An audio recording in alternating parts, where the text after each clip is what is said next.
10 of this 2016 NFL season continues with two teams that have discovered winning ways of late to jump into the wild card conversation, the Miami Dolphins and the San Diego Chargers. Hi everyone, welcome to San Diego. Greg Gumbel along with Trent Green. Jamie Erdahl will be with us along the sideline. From the start of this season, the San Diego Chargers were a disaster. They've lost 4 of 5, but they have Phillip Rivers at quarterback. They have Melvin Gordon running the football, and they've won 3 out of 4 now, Trent. Well, and the impressive thing is you mentioned Phillip Rivers, now in his 13th year in the National Football League. He is still getting it done.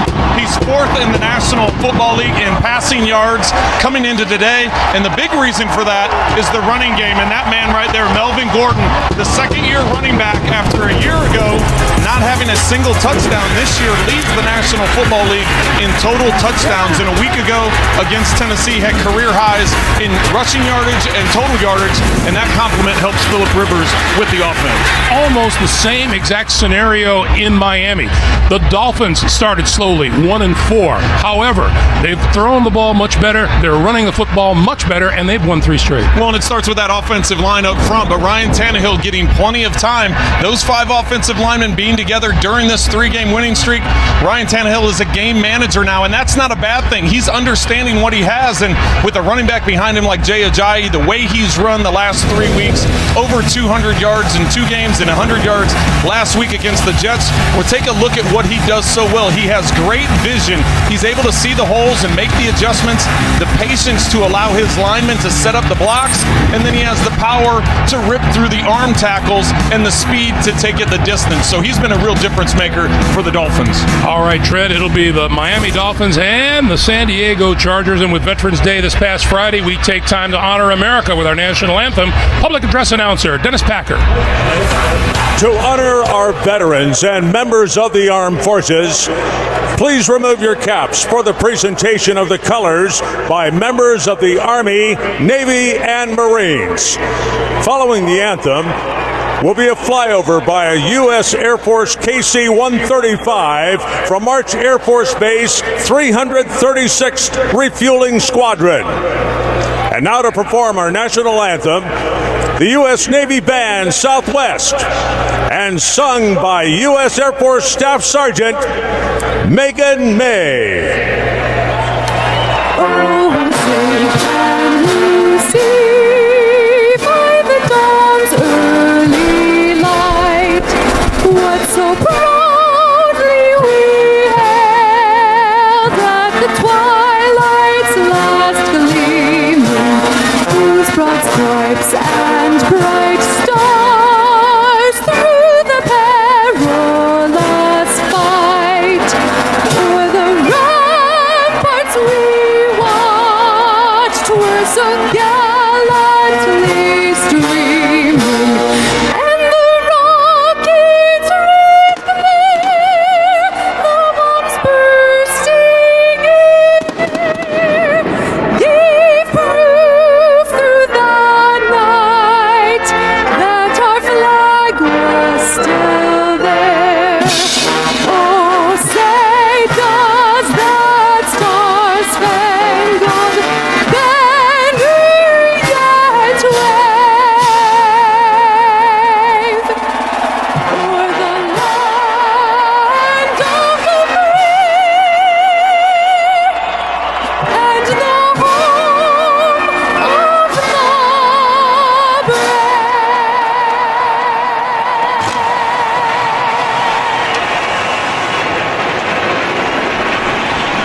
Our national anthem here at Qualcomm Stadium, the Chargers and the Dolphins getting set to kick it off, and we'll be back right after this.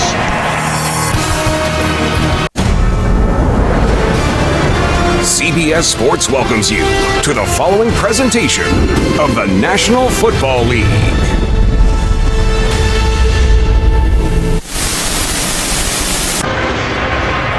It is a typically beautiful day here in Southern California. Dolphins and the Chargers getting set to kick it away. We want to remind you this game is being broadcast in Spanish. We're available using the SAP button on your television. We check in for the first time today with Jamie. Greg, thank you. Despite the Dolphins coming off a divisional win last week, head coach Adam Gase told us their offense still isn't where it needs to be. Reaching that point would have been even more challenging today, as Ryan Tannehill could have been without two of his top wide receivers in Jarvis Landry and Kenny Stills. Good news for the Dolphins, though. Both of them are in the lineup. Not so good news for the Chargers, as wide receiver Travis Benjamin is out with a knee injury. All right, Jamie, thank you. The San Diego Chargers have won the toss, and they will receive. Well, and that's good news for the Chargers. You look at the last 4 games, they've scored on their first possession in 4 straight games. Looking to get a fast start again today. And Mike McCoy in his 4th year as the head coach here in San Diego. And on the other side of the field, first-year head coach of the Dolphins, Adam Gase. This is not a bad day, Trent, is it? It's beautiful Southern California day, so we're looking for a good football game. And the Dolphins, you just showed Adam Gase, they're going to be out here for a good 10 days. They follow up next week with the LA Rams, so they're going to stick around on the West Coast. Isaiah Burse and Griff Whalen are deep for the Chargers. This one will sail through the end zone for the touchback. And here comes Phillip Rivers. Season number 13 in the league, 17 touchdown passes, 7 interceptions in what is the NFL's toughest division, the AFC West. Rivers, Trent, feels pretty good about the 4-5 Chargers right now. Well, just the direction they've gone, winning 3 of their last 4 games. He likes the addition, or I guess the improvement of Melvin Gordon, getting his offensive line. That was one of the things he talked about yesterday, is getting those offensive linemen back and healthy has been a big part and a big reason why this turnaround has happened. Rivers in his 13th year out of North Carolina State. And, of course, wore a Wolfpack t-shirt to our meeting with him yesterday.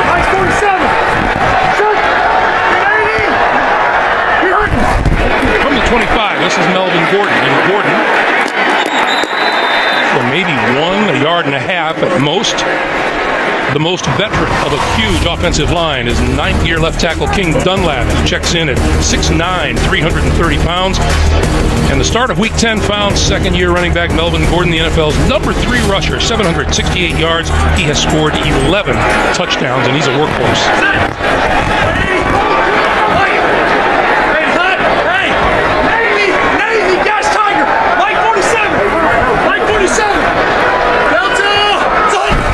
Changing things up right off the bat, but they give this to Gordon, and Gordon trying to squeeze through on the right side, pulls his way across the 30 to about the 31, where Byron Maxwell makes the stop. Miami's defensive front is a good one. Cameron Wake makes his presence felt every single week. His 5 sacks leads the Dolphins. Number 47, Kiko Alonso, is in the middle of the Miami D. He does his job. The team's leading tackler, and with rookie cornerback Xavier Howard still not ready to return from a knee injury, Tony Lippett starts again. 3rd and 4.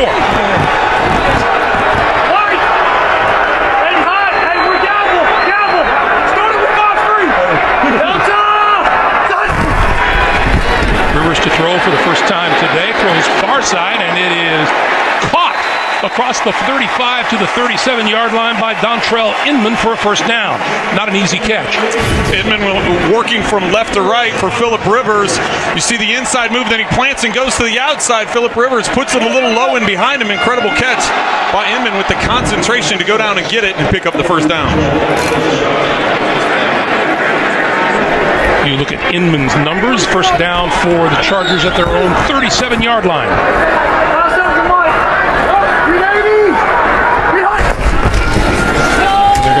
Gordon again, and Gordon is not going anywhere. We actually saw this a week ago.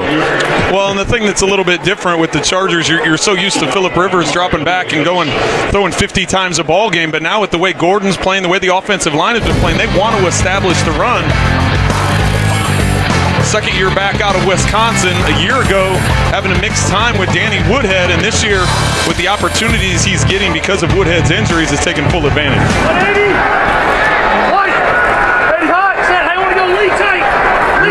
On 2nd and 9.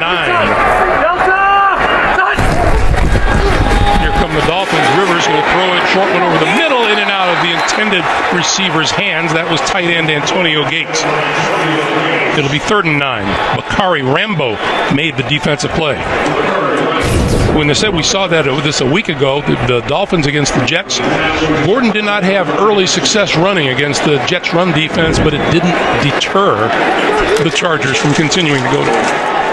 Yeah, it was a good game by, he had close to 200 yards rushing in that game against Tennessee. Let's see them.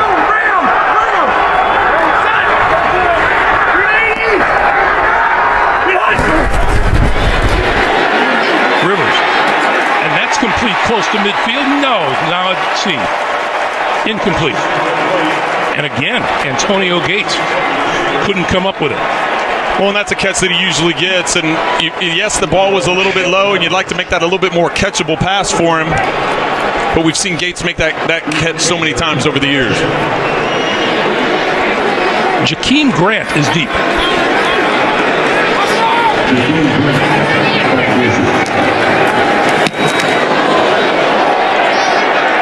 Penalty marker flies.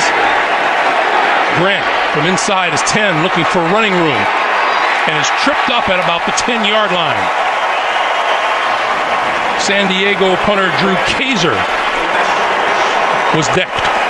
Running into the kicker. Defense number 31. The penalties decline. First down. Timeout.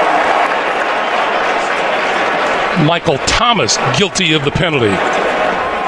Well, and it's significant, Greg, that it's just a running into and not a roughing, because otherwise that would have been a first down.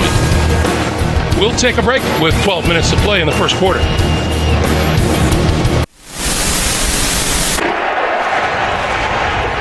Welcome back, everybody. Dolphins quarterback Ryan Tannehill trying to help grab the first road win of the season. The Dolphins riding high off a 4-game homestand, of which they won their last 3.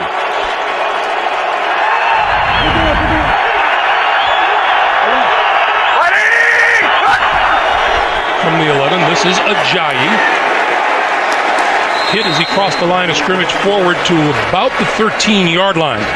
Important for Miami to keep that offensive line together. Right guard Jermon Bushrod, questionable much of the week with a shoulder injury, but he starts, and Miami will again lean on Jay Ajayi. 529 yards rushing over his last 3 games. Well, just like we talked about with the Chargers and their play action, they want to establish the run. That's where the Dolphins have had success here the last few weeks. Quick pass to the outside is complete to Marquise Gray, the tight end, and Melvin Ingram runs him out of bounds. Chargers with a solid front 3. First-round pick Joey Bosa, as good as advertised. 4 sacks, constant heat on the quarterback. The linebacker core has been hit hard by injury. Number 54, Melvin Graham, the team sack leader with 5. And San Diego's 11 picks, second most in the league to the Chiefs' 12 starting the week. Casey Haywood has 5 of them to share the league lead with Kansas City's Marcus Peters.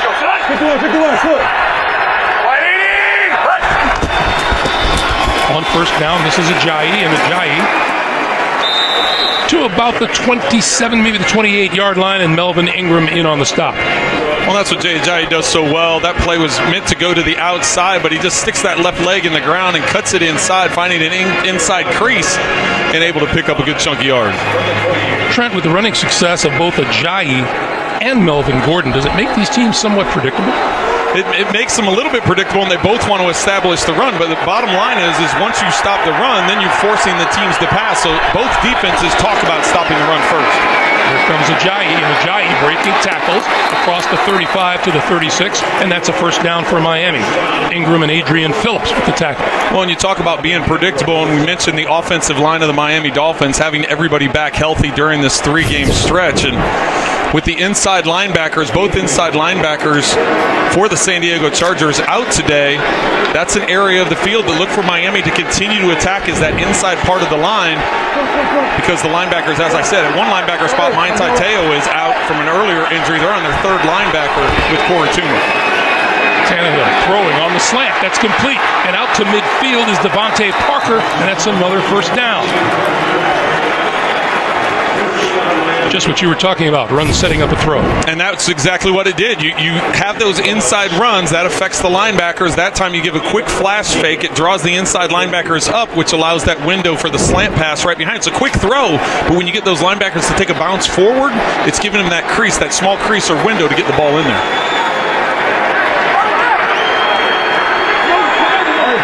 The Dolphins at midfield. And Ajayi, maybe a yard. Let's talk about your keys to the game for the day. Well, first off, we're going to talk about Miami. Mentioned the offensive line play with the injuries to Brown and Perriman in the middle. That's going to be imperative, the offensive line, for them, what kind of domination they have up front. We talk about special teams. It already has showed itself with the punt that the Chargers had, pinning them down to the 10-yard line. So it's important for Miami to switch that around after that first punt. Contain Jay Ajayi for San Diego. As we've already seen, that's what the Dolphins are going to go to. And then red zone touchdown efficiency. San Diego has to be better in that area. They've settled for too many field goals recently. Damian Williams in the lineup, giving Ajayi a break. A quick pass to the near side. Devontae Parker with blocking inside the 40 to about the 39, and that is yet another Miami Dolphins first down. Well, and it's a quick throw. Again, you're not going to let Joey Bosa and Ingram get into the backfield. You're going to do a quick play fake, get the ball to the outside, out on the perimeter, let your playmakers make things happen. You'll continue to see the Dolphins try and pound the ball in the middle, play action, and get it to the perimeter. This is a 7-play, 50-yard drive for the Dolphins. 3 tight ends on first down.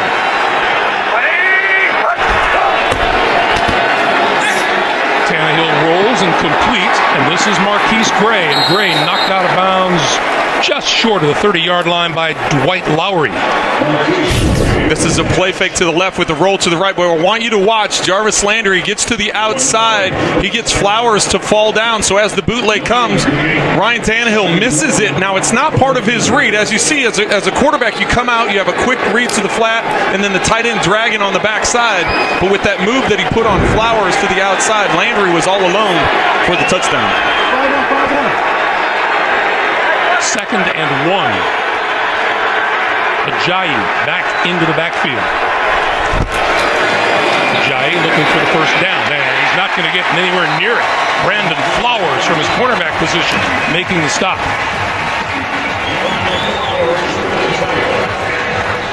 Well, that's how John Pagano tries to change things up. Pagano being the defensive coordinator for the San Diego Chargers. He's continually moving bodies around, whether you're in nickel personnel, dime personnel, getting different linebackers. As we've mentioned, they have injuries on that side of the football, so you have to keep things confusing for that Miami front 5. So Tannehill needs the 29 for a first down.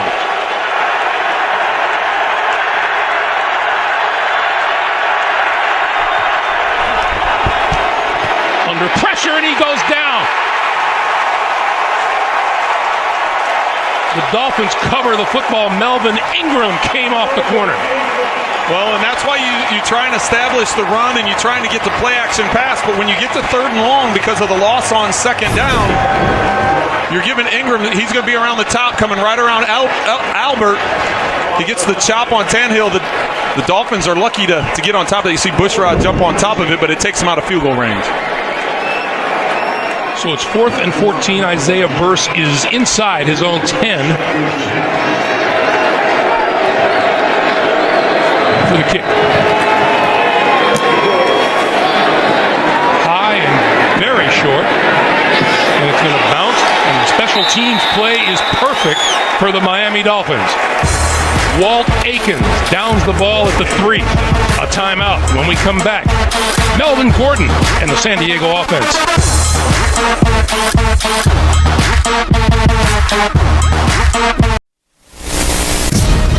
The NFL on CBS is sponsored by Southwest. Yes to low fares with nothing to hide. Transparency. Head and Shoulders. Shoulders were made for greatness, not dandruff. And by USAA, official military appreciation sponsor of the NFL.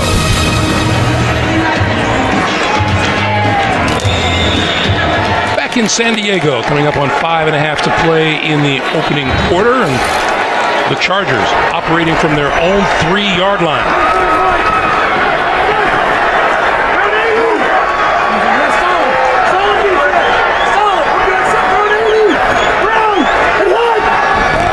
Movement up front, and that's from Jordan Phillips, excuse me. Encroachment. Defense number 97. 5-yard penalty. First down. The San Diego Chargers and Miami Dolphins looking up at everyone else in their division. almost. AFC West tightening up. Kansas City coming from behind to win there, and Denver doing the same.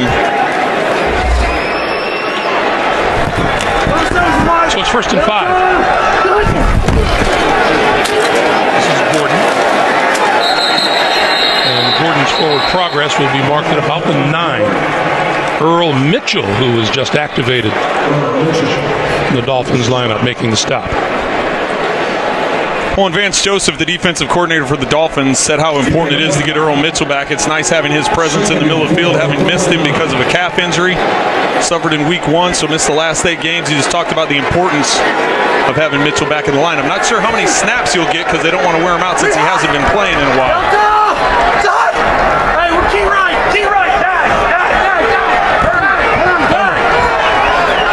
Rivers makes an adjustment at the line of scrimmage. 2nd and 4. And that's in and out of the hands of Inman.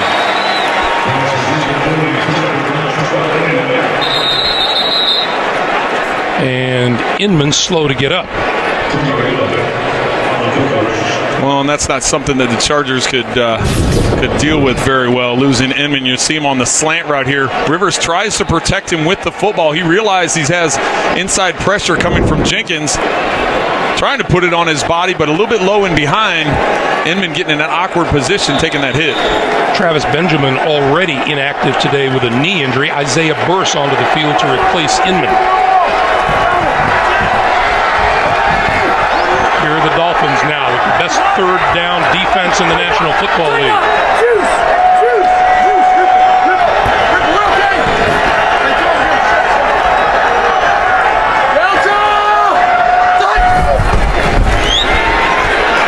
Rivers, incomplete across the middle of the field. Coming from the far side to the near side was Burse. And that will bring the punting unit on. When you see Rivers run up the field immediately trying to get the communication that he needs to get with Burse. Burse with no catches on the season. As you mentioned, Greg, Travis Benjamin out because of injury, and with Inman going down on that snap, not a whole lot of experience out there for him, and Rivers thinking that Burse was going to take a different angle. Jakeem Grant lost the ball and covered at about the 38-yard line.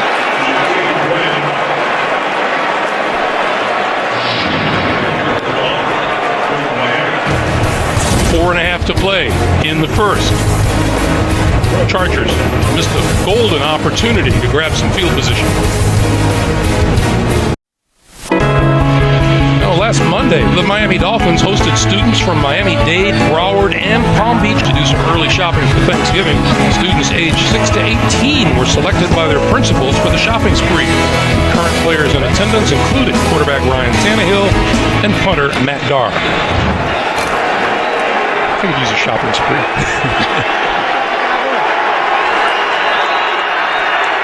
Ajayi in the backfield. Ajayi with the football, spins away from one tackler and forward close to the 40-yard line. May be the first to know your team's news with the CBS Sports app. Get instant updates, expert analysis, highlights, and more. Download the CBS Sports app today.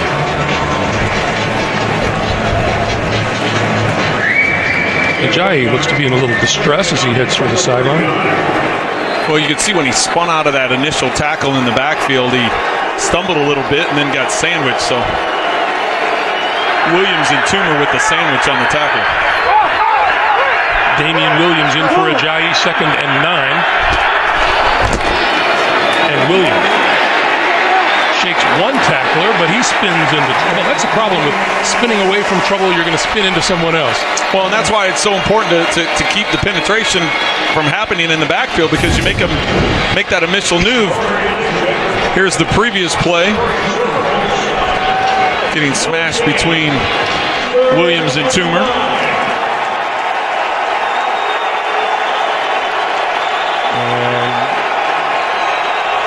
Looked like his elbow might have taken a tougher than usual shot. 3rd and 9.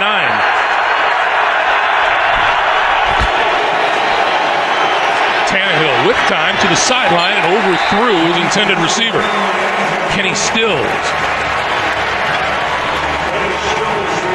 Impressive defensive series for the San Diego Chargers after the Dolphins putting together a heck of a first drive before getting knocked out of field goal range. This time having very good field position after their defense stopping the Chargers, not able to take advantage of it. You know, when we talk to coaches this time of year, Trent, you can hear the frustration in their voices. There's not much you can do about the injury bug, and everybody has them. And they all want to say the same thing. We don't really want to make that as an excuse, but the reality is it is an excuse when you talk about the depths of roster. This is Isaiah Burst from his own 7, right up the middle and across the 25 to about the 27-yard line. Mike Hull making the stop, 2:54 to play in a scoreless first quarter.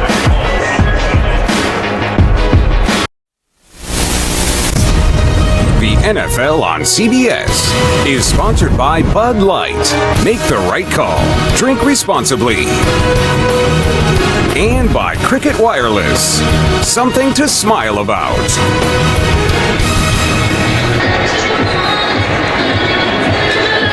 All defense so far.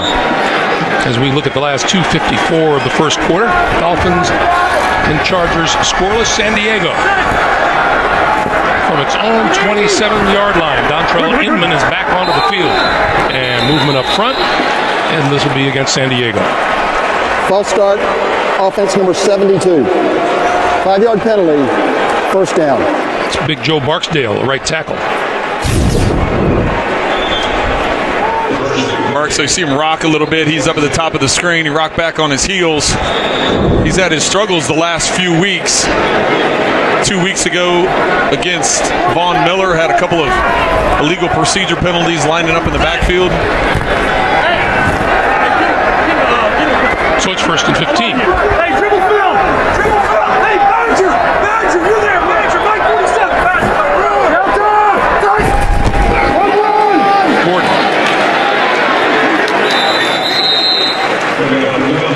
Kiko Alonso making the stop.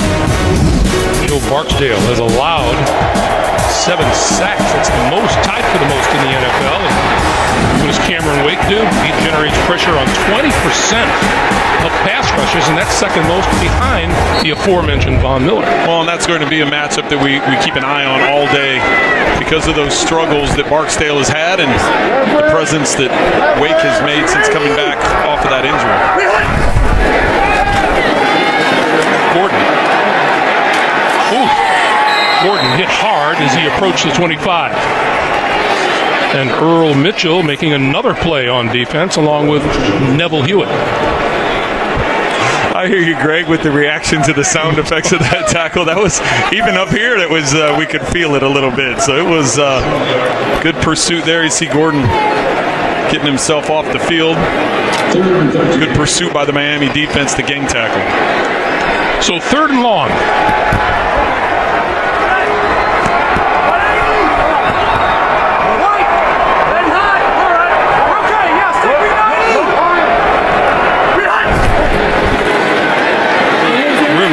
Over the middle, incomplete. And a late flag comes flying in from the secondary. Intended for Inman, covered by Bobby McCain.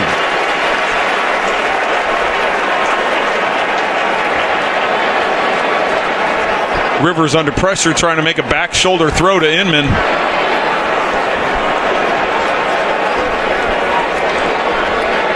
And Ndamukong Suh, one of the defenders, as several Dolphins were having a meeting back there at Phillip Rivers, and he was able to get it off. And good coverage by McCain, just trying to make a back shoulder throw, and appears that's what the penalty is going to be once they have this discussion cleared There up. are 2 fouls on the play.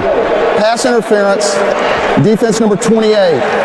The pass interference was a grasping the face mask. That 15-yard penalty will be assessed from the spot of the pass interference foul. Automatic first down. Terry McCauley giving the full explanation. The primary beneficiaries, the San Diego Chargers, who get a first down and a chunk of yardage out of it. Well, and that's huge penalty because it's 2 stacked on top of each other. So you get the spot foul, which is the pass interference, and then you get the 15-yard face mask penalty from where the pass interference took place. Not only a first down, but as you said, Greg, now moving it into Dolphin territory. Just the other side of the 50-yard line. It's going to be hammered. Guys, going to be hammered. Set! Hey, we're going 7. Hey, easy. Hey, dribble tiger! Dribble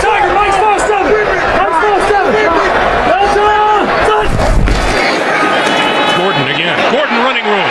Right side, 40, 35, 30-yard line, and another first down for San Diego. There's been so much running towards the middle of the line by Gordon. Watch the linebackers react, and they all get caught inside. Kiko Alonso comes up in the middle, but it's Donald Butler to the outside linebacker that was in it. He got trapped inside. That allowed Gordon to bounce it outside, get up to that secondary before even getting touched. First 6 times he ran the football today, gang, just 10 yards. That one was good for 19. Gordon again. We're seeing that inclination that he had when he came out of college to try to bounce things outside rather than go straight up the middle. Well, he got in trouble with that early in his career a year ago, is trying to bounce everything outside and use his speeds. That's something a lot of guys use when they have in college, and they've had to quickly learn, like he has, to work it to the inside. Joe Barksdale is down. We'll take a break.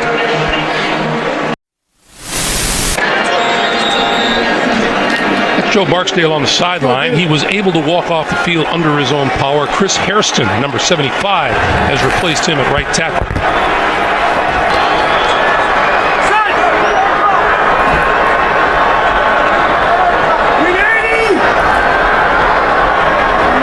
Easy. Kappa. Mike ball 3. Delta. Once again, Rivers changing things at the line of scrimmage. The give is to Gordon, and Gordon looking for running room and grabbed from behind. And wrestled down at about the 27-yard line. And that'll take us to the end of the first quarter.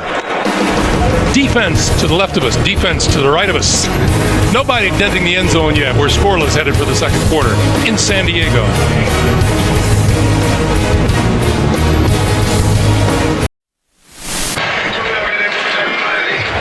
Those numbers right there tell you not a whole lot of offense on display so this afternoon. And really, you think about Miami, that was that initial drive where they moved downfield. San Diego struggling with their pass, and Phillip Rivers only 1 of 5 for 6 yards in that first quarter.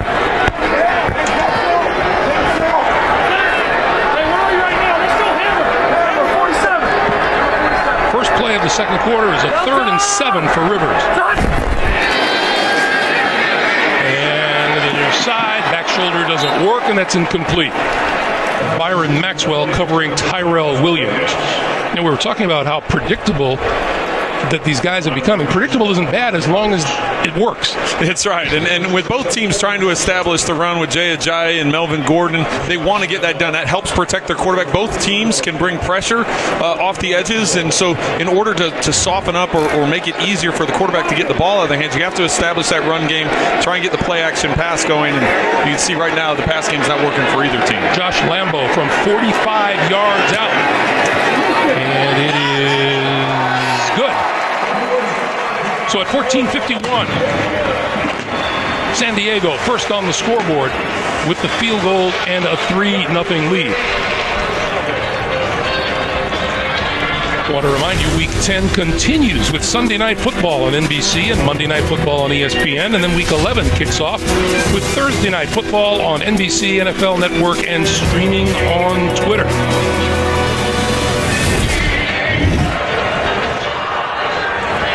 Well, we talked about the passing game of both teams, and Ryan Tannehill had some success in that first drive, but that's when they had that run game going, and then Ajayi goes out with the injury. He's able to come back, but going out with that injury, and it really affected things that second series, and that's when the Chargers were able to get some pass rush pressure on when you got to sit there and hang on to the ball more.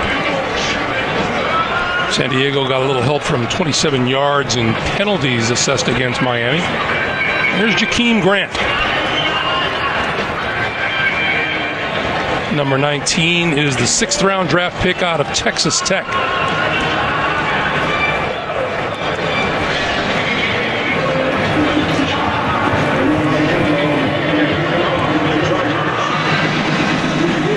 You know, if the sun moves just a little bit more, you could start to splash the lotion on it. It's toasty this time of year. But we're not complaining, are we? No. No, we don't complain about toast. That's right. In the end zone, Grant going to run this one out. Hesitated for just a moment. and brought down as he crossed the 15-yard line. Let's go down to Jamie. Greg, thanks. A tough reality for the San Diego Chargers. Wednesday morning, they woke up to find out that not only did their stadium proposal not pass, but it barely had 40% of the votes. They needed 2/3 to try and get that new stadium to San Diego, the one that they had proposed to the locals. Now, last January, the Chargers reached the deal, as you can see here, where they share the stadium in LA with the Rams. Like we said, November 8th, they had their own solution to stay here in San Diego. This upcoming January is the deadline Dean Spanos has to inform the league whether or not the Chargers will be moving to LA. Now, our own Jason Lockenfora did say today, sources tell him that Spanos may take the Rams up on that offer. Greg? All right, Jamie, thank you. On first down, the pass to the near side is Jarvis Landry, and Landry is bottled up at the 15-yard line. Well, and this is similar to what the Dolphins were trying to do in that first possession when they had some success, and that's get the ball out of Ryan Tannehill's hands quickly. The Chargers just reacting with that bunch formation out to the left, quickly getting a hold of Landry. Loss of 2 on the play, 2nd and 12.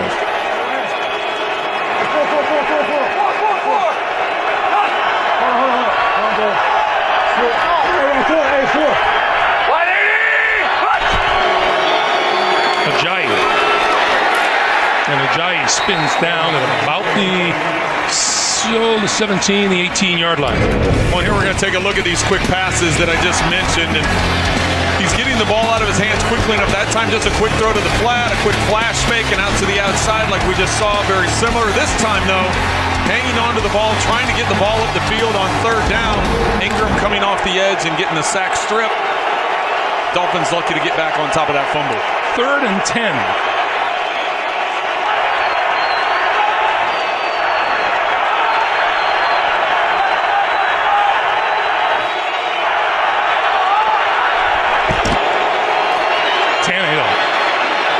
Throwing, and that's complete across the 25-yard line to Jarvis Landry, but that will be short of a first down by about 2 yards. Tannehill showing great toughness there, sliding in the pocket. Melvin Ingram's going to spin off and get to the outside. Watch the hit he takes right as he throws it to Landry. Landry not able to get enough distance to get the first down. That's an awkward way to take a hit when your arm is hit as you're in the throwing motion. And you saw his head bounce off the turf as well, but he bounced up clean. Melvin Ingram all over the field early on in this game for San Diego. Isaiah Burse is deep for the punt. This one looks returnable. From the 18, dodges one tackler, gets a block, and goes down at the 20. 12 and a half minutes to play in the first half. San Diego with a 3-0 lead in their own offense after this.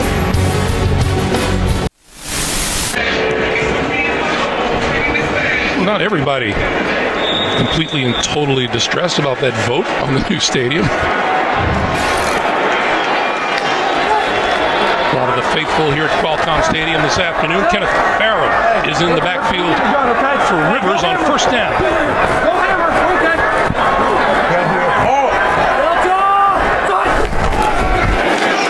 Rivers throws far side of the field, and that is complete to Sean McGrath, the tight end. And McGrath out of bounds at about the 32-yard line, and that's a first down. On the Dolphins deciding to bring pressure on that play. Flood everybody from the right side. Alonso comes free on the right, but with McGrath leaking out to the left. There you see Alonso coming clean, but the quick throw out to the left flat to McGrath picks up the first down. Gordon back into the backfield now. And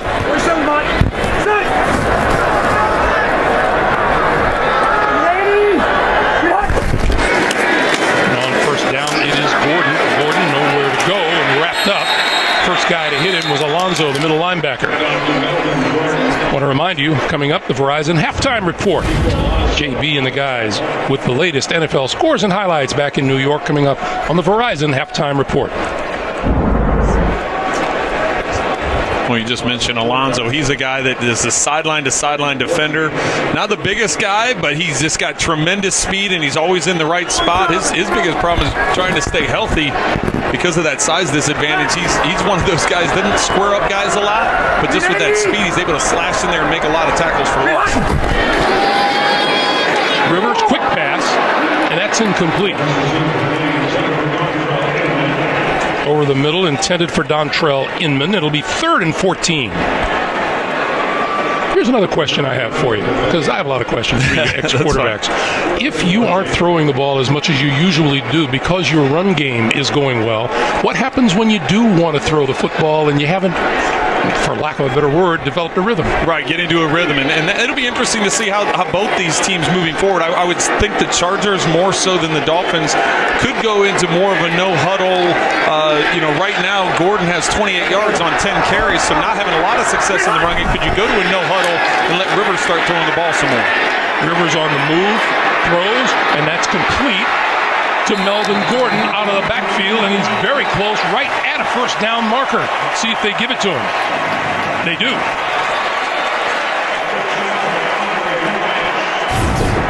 We talked about the trouble that Barksdale was having. Watch Wake coming off the edge, and he gives a little chip. You see him throw that wing in there, that left arm.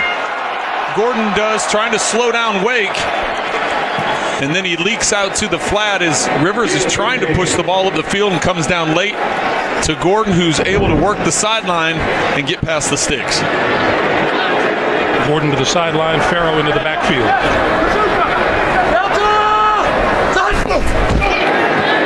Quick pass to the far side, and that's Inman. And Inman with another first down into San Diego territory, or Miami territory, excuse me. He'll be marked out at about close to the 45. Watch the block of Whalen right there in the slot. Gets the defender down. That gives Inman the lane to get to the outside and able to pick up the first down. I think both these teams right now are trying to really been searching around for what works. Well, and that's what they're trying. They're trying to protect the quarterback, so they know both teams can rush the passer. So they're trying to get the ball out of their hands quick, so they're not taking the chance of that sack fumble. Just under 10 minutes to play in the first half. Rivers, straight drop with time and throwing incomplete inside the 30-yard line to Tyrell Williams. The pass rush of Cameron Wake is watch the double team here by Barksdale and Fluker, just knocking him to the ground, giving Rivers that view, that clean lane to look to the outside and find Williams. Not only are you neutralizing what Wake does as an up-the-field pass rusher, but you knock him down to the ground. That gives Rivers great view, great vision to get to the outside to Williams. Probably the best time Rivers has had so far today in the backfield. On first down, back to the ground game, and this is Gordon, and Gordon is cut down at the 30.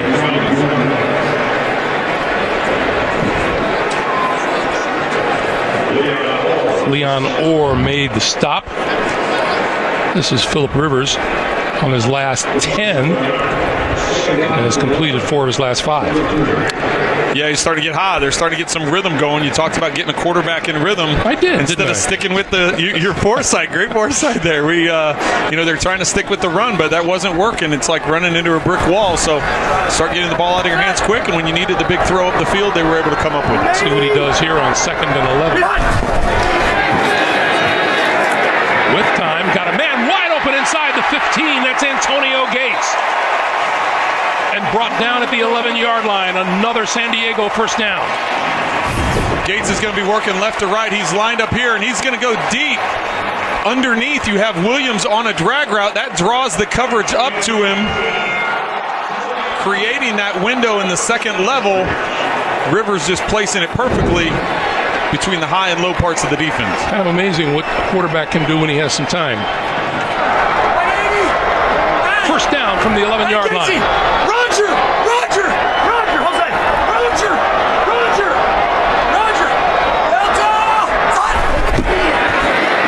Rivers, quick shot to the end zone and a touchdown. Antonio Gates, his 5th catch of the year. and the 82nd time he's caught a touchdown pass from Phillip Rivers.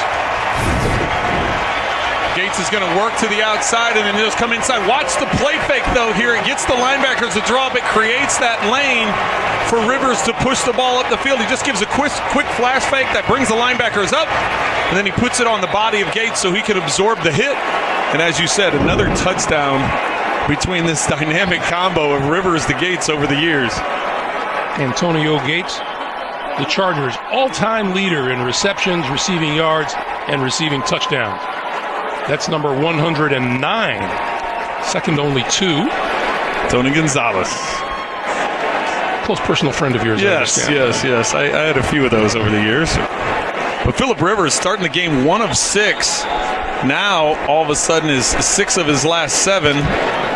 Getting into, as you said, a nice rhythm. The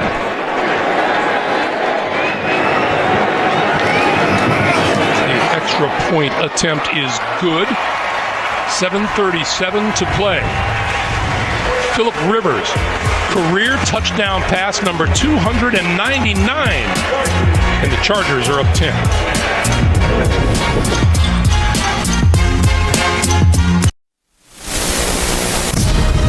The NFL on CBS is sponsored by Acura.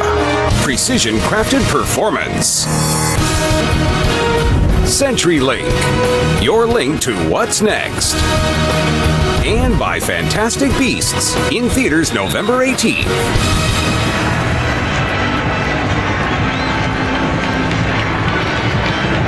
Seven and a half to play, just about. Jakeem Grant leads for Miami. And Grant run this one out of the end zone from 5 yards deep. Finds a seam, breaks through, and across the 25 to about the 26 or 27-yard line. Back to Antonio Gates for a moment. In the annals of tight ends catching the football, he does okay. Leader, our own Tony Gonzalez. 111 touchdown catches. Antonio Gates with number 109 today.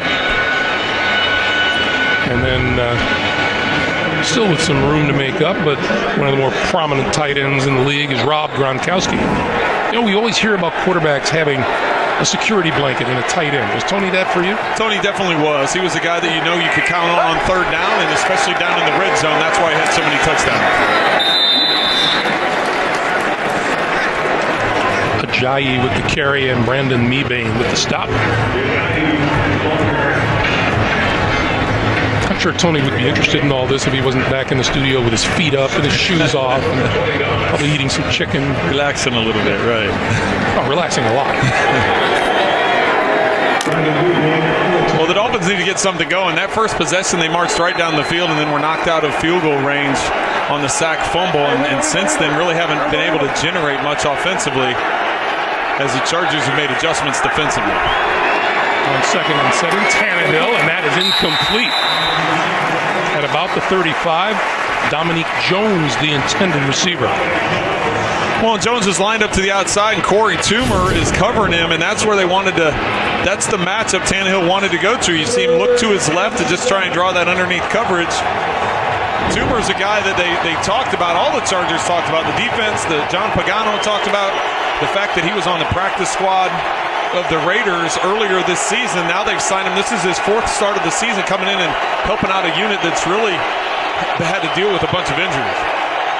Damian Williams on the field, spread to the top of your screen on 3rd and 7. And we have penalty markers flying, and the pass is caught on the far side of the field by Kenny Stills. And this looks like it's going to be preliminary. Showing is offsides. Offside, defense number 54.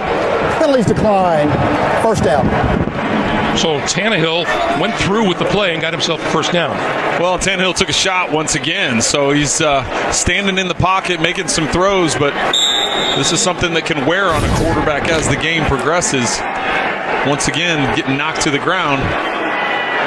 Good job by Stills coming back to the football, though, and able to get the first down.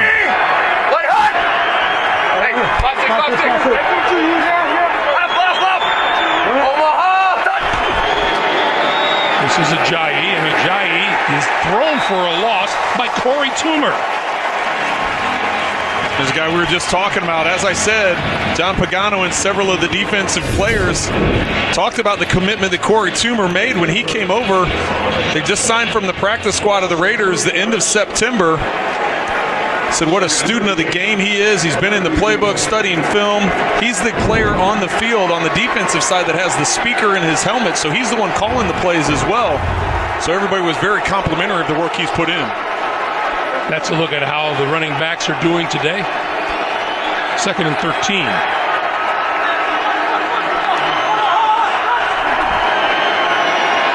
Rivers over the middle. That's complete across the 40. 45 to the 47.5-yard line is Devontae Parker, and that's enough for a first down. Well, that time the Dolphins decide to leave the tight end in. Deion Sims stayed in to give him extra protection. See double teaming Bosa.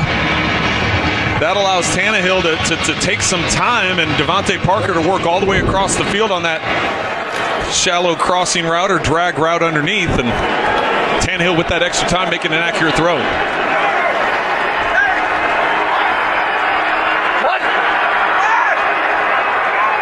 Miami from its own 48. Short drop pass to the near side is complete and out of bounds inside the 45 is Parker once again. We'll take a moment to remind you, tomorrow, want to know the secret to happiness? Watch TV's #1 comedy as Kevin becomes a life coach. An all-new Kevin Can Wait, tomorrow at 8, 7 Central. Only CBS. 4:40 remaining in the first half. Clock continues to move. You know, Greg, we talked about Rivers getting into a rhythm on that last drive. Tannehill now starting to get into a little bit of a rhythm on this drive as he's been given some time, but mixing in the quick throws as well.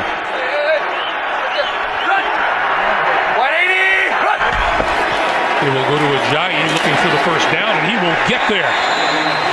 Hit at the 45-yard line. Toomer and Turek Williams converge. Turek Williams coming off the top side there, unblocked. You see him working from the top, and when Ajayi has to cut back, there's nobody there. And Williams, along with Toomer, as you said, able to bring him down, forcing this important third down. 3rd and 3.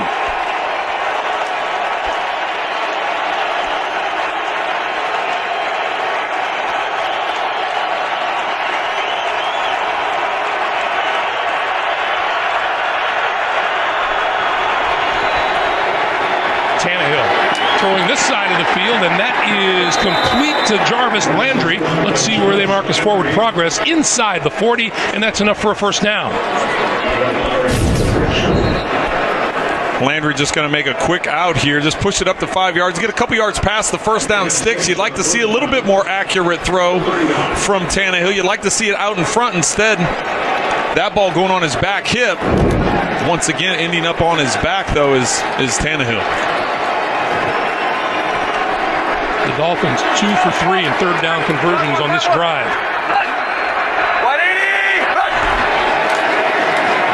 Tannehill still with the ball. Under pressure and got rid of it. Towards the end zone. It is caught for the touchdown. Kenny Stills.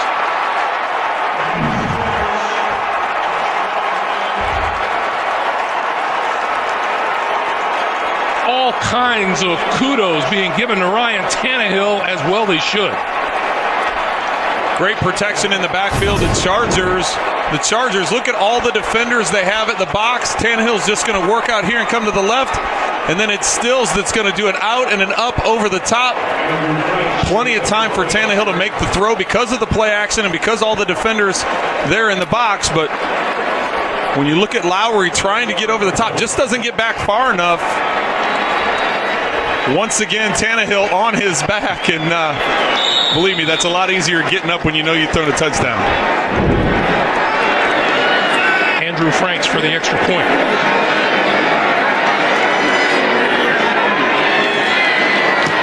On its way, and good. Just inside the upright. Pretty good drive put together by Tannehill and the Dolphins. 10-7. San Diego, 2:50 to play in the half.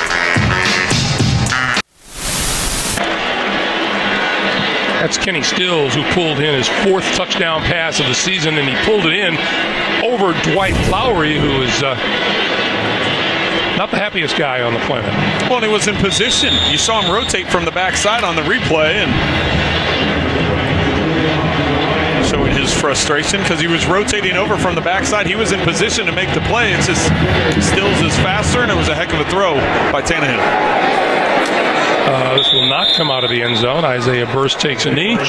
And they'll start from the 25-yard line as the Dolphins jump right back into the middle of it. 10-7 Chargers. The NFL on CBS is sponsored by American Express. This Small Business Saturday, get out and shop small. And by Intel. Upgrade to a new PC with powerful performance. Back in Qualcomm Stadium, we remind you with NFL Mobile, stream live local Sunday afternoon primetime games and NFL Red Zone right on your mobile device. Learn more at NFL.com/mobile. 2:50 to play in the first half. Both teams with all their timeouts remaining. 380! They'll fake to Gordon, and then Phillip Rivers just throws it away. Well, and that's the disadvantage when you don't get many guys out in a route because you're trying to help with protection. Only 3 receivers out in that route, and trying to get the big play up the field. If it's not there, you got to do what Rivers did now. You just got to slide out of the pocket, get outside that tackle box, and able to throw it away. Talking with us yesterday, Phillip had that lament. You can't blame a quarterback, but he said every once in a while, yeah, you just, gosh, what if we had all our guys? What if everybody was healthy? They don't. Speaking of health, there, Orlando Franklin being attended to. Yeah, this team lost Danny Woodhead early on, Keenan Allen. They're big contributors. Jason Verrett, Manti Te'o, they've both sides of the football. They've been hit with some major injuries. But as I said, none of them want to make it as excuses. We bring it up. They don't bring it up. We're the ones that bring it up in the meeting and like, hey, you got to get that next guy ready. And as you see Franklin coming off the field holding that right wrist. He's being replaced by number 73, Spencer Pulley, the rookie out of Vanderbilt.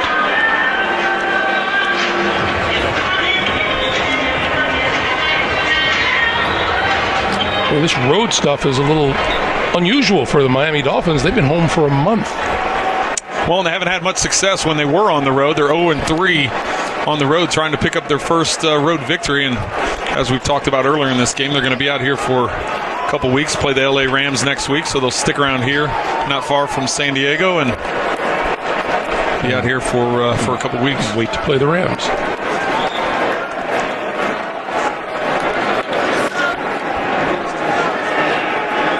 You think it's coincidence that the visiting team is in the sunshine on the far side of the field? It's definitely not a coincidence. On 2nd and 10. Rivers got rid of it, and this is Gordon. Gordon, what a move to the inside, and he's got a first down across the 35-yard line.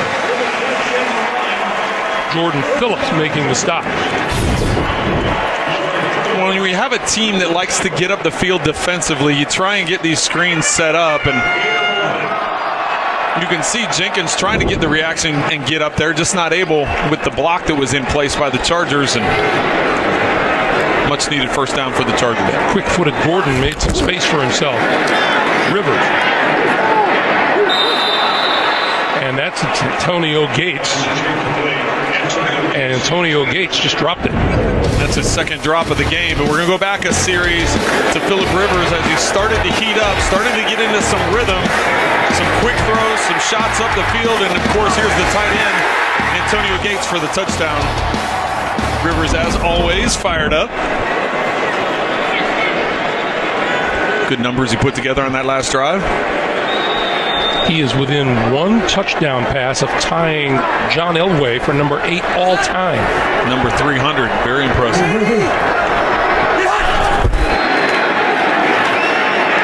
Rivers with time, throwing, got his man out of bounds at the 45-yard line, and Antonio Gates holds on to this one.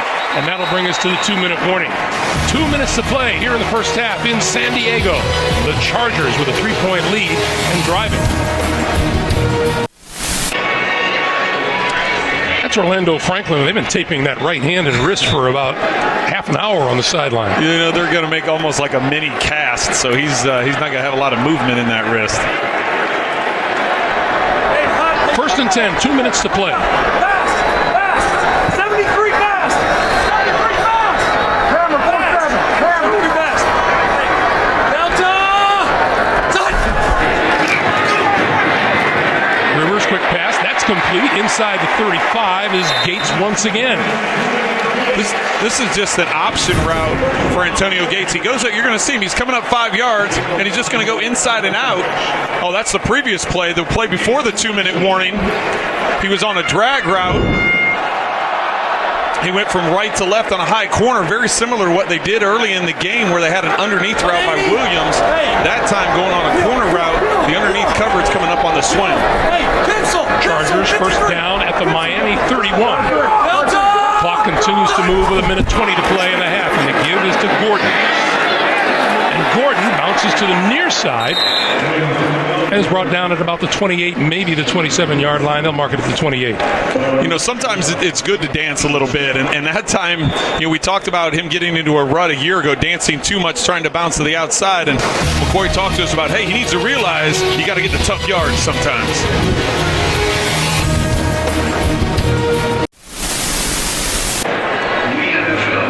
1:07 to play here in the first half. And coming up, a reminder, the Verizon Halftime Report. He and the guys back in New York for all the latest NFL scores and highlights coming up on the Verizon Halftime Report.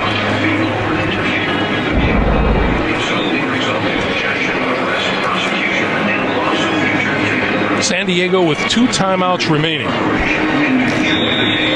Look at Ken Wisenhunt there, the offensive coordinator for the Chargers. Was here back in 2013 before heading over to Tennessee as the head coach, and is now back as offensive coordinator. Getting back acclimated with Phillip Rivers again in this offense. Rivers breaks away from the pack and threw it away. Well, and that's going to be an intentional grounding. I think once they realize that ball didn't get back to the line of scrimmage, I think you'll see a late flag come in here. Or it should. No foul for intentional grounding. Number 85 was in the vicinity. Interesting. Antonio Gates is always in the vicinity when Phillip Rivers is throwing. Let's go down to Jamie. Right, quickly, we saw Brandon Albert, the left tackle for the Dolphins, go to the locker room earlier. He is questionable to return with a wrist injury. All right, Jamie, thank you. 3rd and 7 now for Rivers. He needs the 21 for a first down. Under pressure, and he's going down at the 39-yard line. Cameron Wake with the initial pressure, and then Mario Williams finishing it off. Here he is on Barksdale. The previous time, Gordon had given him a little chip on his way out to the flat. That time staying inside because he had linebacker responsibilities. Wake able to get that initial pressure, and Mario Williams there to finish it off. Cameron Wake is another one of those guys that we seem to talk about every week, Trent. Undrafted, and just is a superlative performer on game day. Well, it's just his motor. It's incredible how he goes from the beginning of the game to the end of the game. He never lets up. I can't imagine his conditioning level, what he does, because it's just nonstop. Whenever he's on the field, it's going to be 100%, and just his pressure in the backfield is continuous. But yeah, how does a guy get overlooked like that? We can bounce around the league to both rosters, teams all around the league, undrafted players. So with that sack, the Chargers are pushed out of field goal range, and so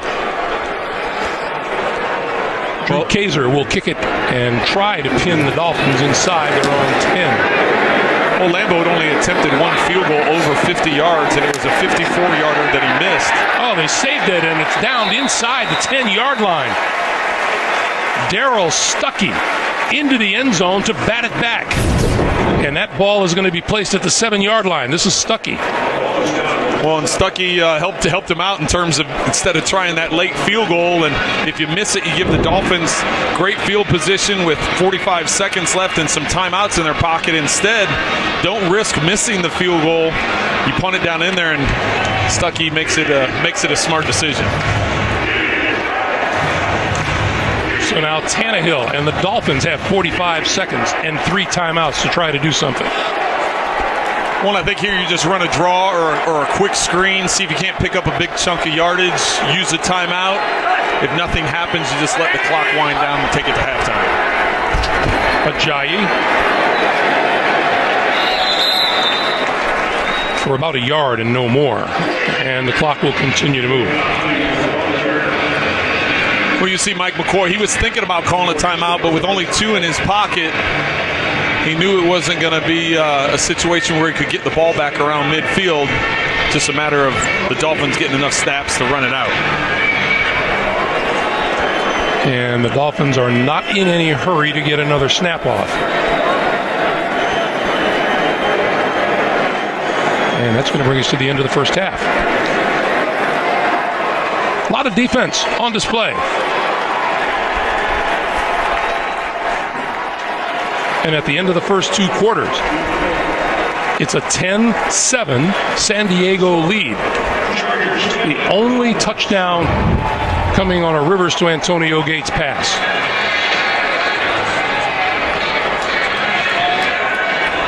Adam Gase trying to figure out what kind of adjustments he'll make in the locker room. Let's go down to Jamie. Coach, it seemed like your offense started to turn up its intensity as the half wore on. What started to work? Yeah, we got settled down and started making some plays. We knew it was going to be tough running the ball against these guys. Then we hit a couple here and there, and so we're getting better in the passing game too. So we should continue to execute. All right, thanks, Coach. Thank you. All right, Jamie, thank you. That is the end of the first half. San Diego 10, Miami 7. We're back with the Verizon Halftime Report after this message and a word from your local station. You're watching the NFL on CBS.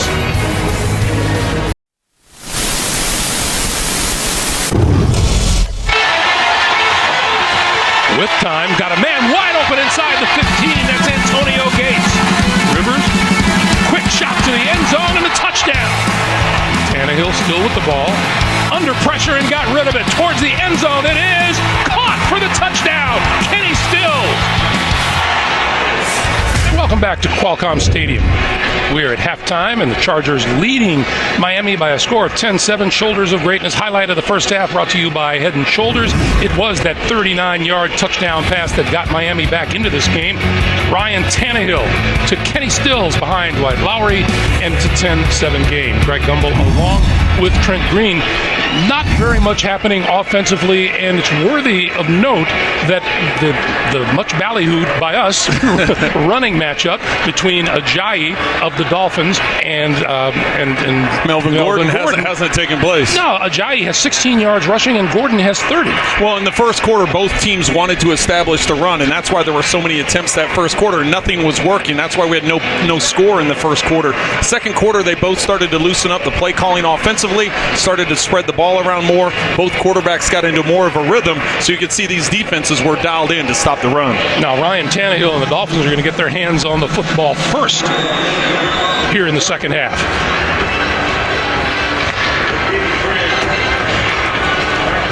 When you showed that pass play to Kenny Stills getting over the top, that's the one receiver for the Dolphins you can't allow to get over the top. Coming into this game, over 19 yards per catch.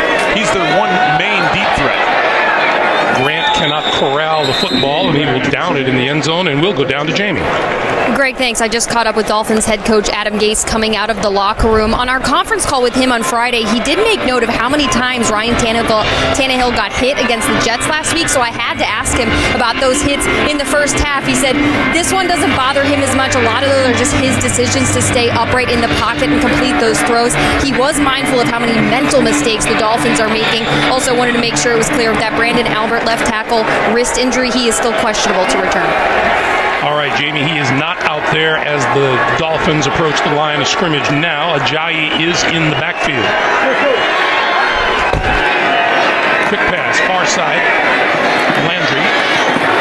And Landry fighting his way up the sideline, but he'll be marked out of bounds. Let's see, at about the 30-yard line. take a look at the first half numbers, and you can't help but wonder, Trent. Adam Gase had a very interesting take this week. He said he made it known to the press that he talked to his assistant coaches and said, "Don't let me get away from giving the football to Jay Ajayi." Well, the thing is, they tried sticking with it in the first quarter, and really they weren't having a lot of success with it. So the second quarter loosened things up a little bit. It'll be interesting if those coaches can pressure him into trying to run the ball more in the second half. Ajayi with running room, left side, midfield. Finally down at about the 30-yard line of the San Diego Chargers. Adrian Phillips chased him out. Well, and that's exactly why you stick with the run game, because with these, it doesn't matter which one of these two backs you're talking about. This time it's Jay Ajayi working that left side. Tunsil, as we said, Albert is out of the game, questionable to return. So the rookie Tunsil moves from left guard out to left tackle, and that's right where they run the football. Ajayi having the vision, but he also has the speed to get through. Landry with the nice crackback block. 40-yard pickup by Ajayi. And they'll give it to him again. Trying to spin out of trouble, still on his feet. To the 26. Well, Corey Leggett loses his helmet at the point of attack on the far side of the field. Sticks with it and ends up coming over and making the tackle.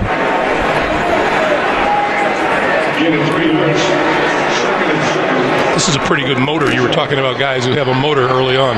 Well, and that's why guys have such a hard time wrapping him up. He breaks a lot of tackles because guys don't give him the credit for having the power that he does, the size that he does, and he's able to take advantage of it.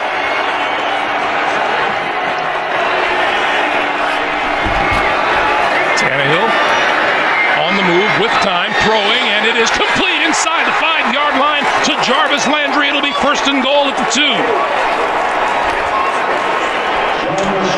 Landry's lined up to the right of Tannehill. He's lined up all the way in, almost in like a tight end. You see him in the tight slot there, the third receiver in.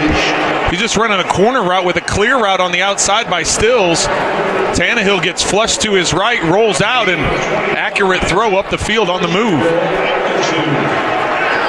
So the Dolphins have taken this second half kickoff and moved it to the 2.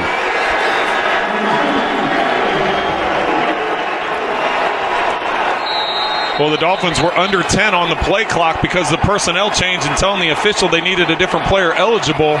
They got a new play clock, but you can see they must have called a timeout, having issues with the play call. So Tannehill takes a walk over to the sideline. 12:33 to play here in the third quarter. Talk about Brandon Albert. Jamie said that his return is doubtful, and so Laramie Tunsil has moved to the outside, where he played left tackle at Ole Miss. Well, and so far this drive, it's worked out. I got a kick out of the comments that Jamie was saying that Adam Gase shared at halftime and talking about the number of hits that Ryan Tannehill took last week against the Jets, and he wasn't happy with the number of hits. And then, of course, he tells Jamie, well, I was okay with those hits. Well, you better go ask Ryan Tannehill if he was okay with those hits, because he got leveled quite a few times. But, showing great composure and toughness, standing in the pocket, making those throws down the field, and delivering, especially on that deep one to Stills for the touchdown. Ajayi and Damian Williams are in the backfield.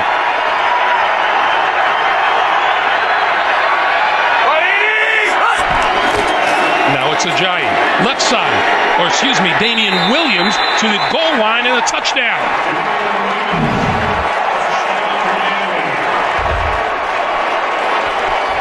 So Damian Williams with his third touchdown of the season, running the football. Well, and Miami jumps ahead. Well, a switch up. Sorry about that, Greg. Switch up by the Dolphins. You see Dominique Jones was lined up tight. He moves all the way to the outside to get some separation from the line. And Damian Jones, they don't really have a traditional fullback on this roster. Damian Jones lined up at the fullback position. So much attention placed to Ajayi moving to the outside. Damian Williams is get that quick dive up the middle, more of a traditional fullback dive, and gets it into the end zone.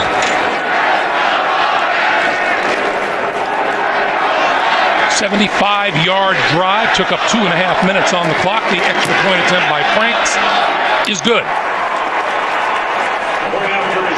12:29 to play in the third. The Dolphins come out of the locker room and put it right on the board. Ajayi with the big run. Damian Williams with the scoring run.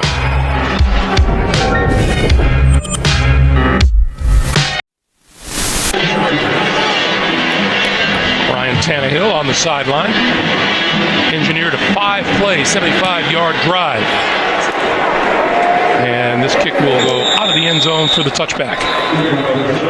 So San Diego begins at its own 25-yard line. I want to remind you, in honor of Veterans Day, for every point scored during the NFL's 32 Salute to Service games, the league will donate $1,000 to its military nonprofit partners, including the Pat Tillman Foundation, USO, and Wounded Warrior Project. To join the salute and learn more, visit NFL.com/salute.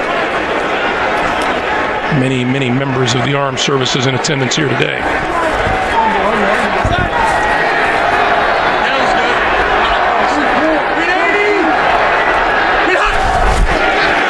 Rivers to throw. Short pass, diving catch is made at about the 28-yard line by Hunter Henry, the rookie out of Arkansas. And by the way, while we're recognizing veterans, some of our crew's family members who have served our country.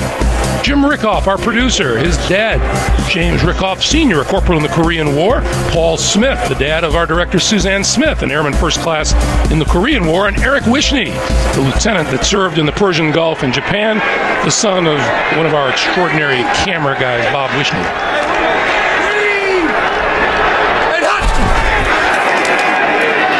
Rivers going down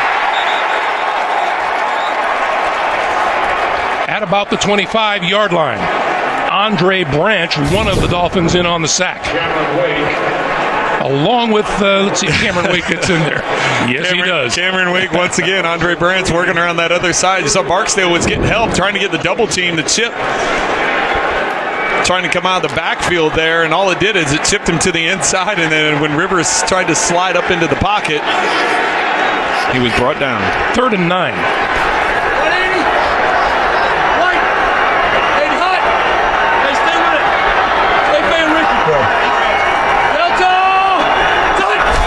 And lots of movement on the offensive line, and that's from Damakong Su.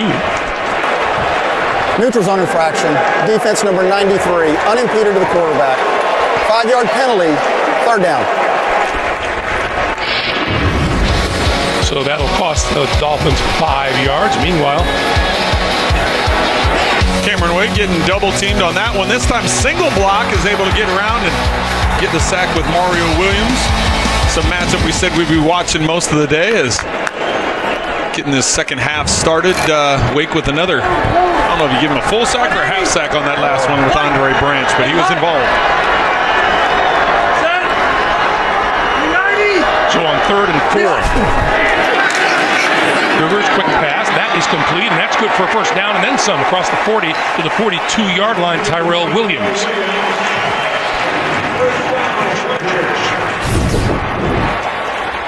Williams lined up to the outside. You see the inside receivers clear out, and with man-to-man coverage, Kiko Alonso not able to get out in time. Rivers with the ball right on his body, allowing him to pick up the first down. Okay, 47 Mike. Delta.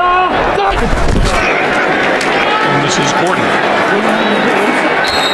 So much attention being played to this matchup. It's ironic that Melvin Gordon of the Chargers and Jay Ajayi are close personal buddies off the field. They've established quite a relationship, and it all started with the draft process, getting ready for their rookie seasons, and Gordon dealing with some surgery last year, went down and stayed with Ajayi in Florida, and actually went over to London with him, took a trip over there. So these two have established a friendship here the last couple of years.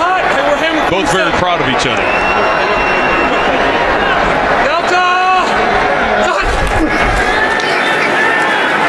Rivers running out of time, being chased, got rid of it, and in and out of the arms of Gordon. Well, when I said they're proud of each other, it's, you know, with Gordon being one of the top picks in the draft, having struggles his rookie year, and then now getting a chance to establish himself. You see, not able to come up with the catches, a little bit behind him. And then with Ajayi being a later draft pick, starting off on PUP a year ago and not getting any starts, and then this year starting off slow. Didn't even travel with the team the first game of the year, and now has been a starter for 4 straight weeks. This is his 4th game, or 5th game, I'm sorry, and put together a couple nice passes a little bit behind him. And then with Ajayi being a later draft pick, starting off on PUP a year ago and not getting any starts, and then this year starting off slow. Didn't even travel with the team the first game of the year, and now has been a starter for 4 straight weeks. This is his 4th game, or 5th game, I'm sorry, and put together a couple nice performances. Rivers throwing, got his man inside the 40-yard line. Tyrell Williams once again, and that's a first down for the Chargers. Rivers still has it as far as zipping the ball up the field. You see him looking out to his left here. This is just a skinny post to Williams. Can't stress how difficult of a catch this is for Williams. He's running from the shade right into the sun. Right as the ball gets there, you can see the sun gets right in his eyes. Rivers standing in there under pressure.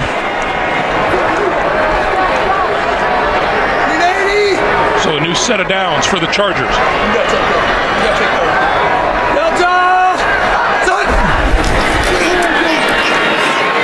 Rivers on the move again, throwing to this side of the field, and he had to throw it away.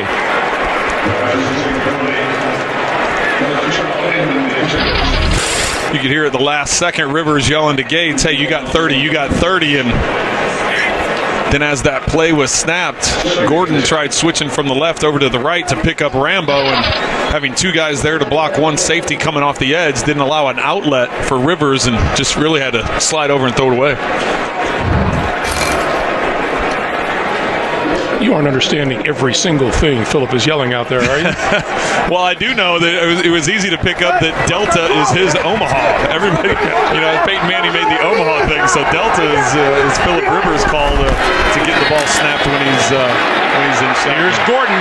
Gordon using his blockers well inside the 20-yard line to the 18. Michael Thomas made the stop, but an 18-yard pickup. It'll be first down. This is just a run to the right, but watch the vision that Gordon has. We talked about Ajayi's vision here. Gordon showing great vision, bouncing it back around to the outside, catching the linebackers, biting too far inside. That happened once in the first half as well. Good conversion by Gordon.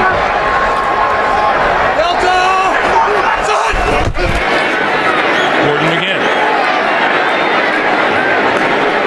Pulls his way to, that looks like forward progress will be to about the 13. Ndamukong Suh making first contact. Well, and there was that Delta call we heard. That's to let them know that the snap's coming up. And go back earlier in this drive when Rivers got Suh to jump off sides. He gave the Delta call. And Suh, those defensive linemen hear the same thing we're hearing.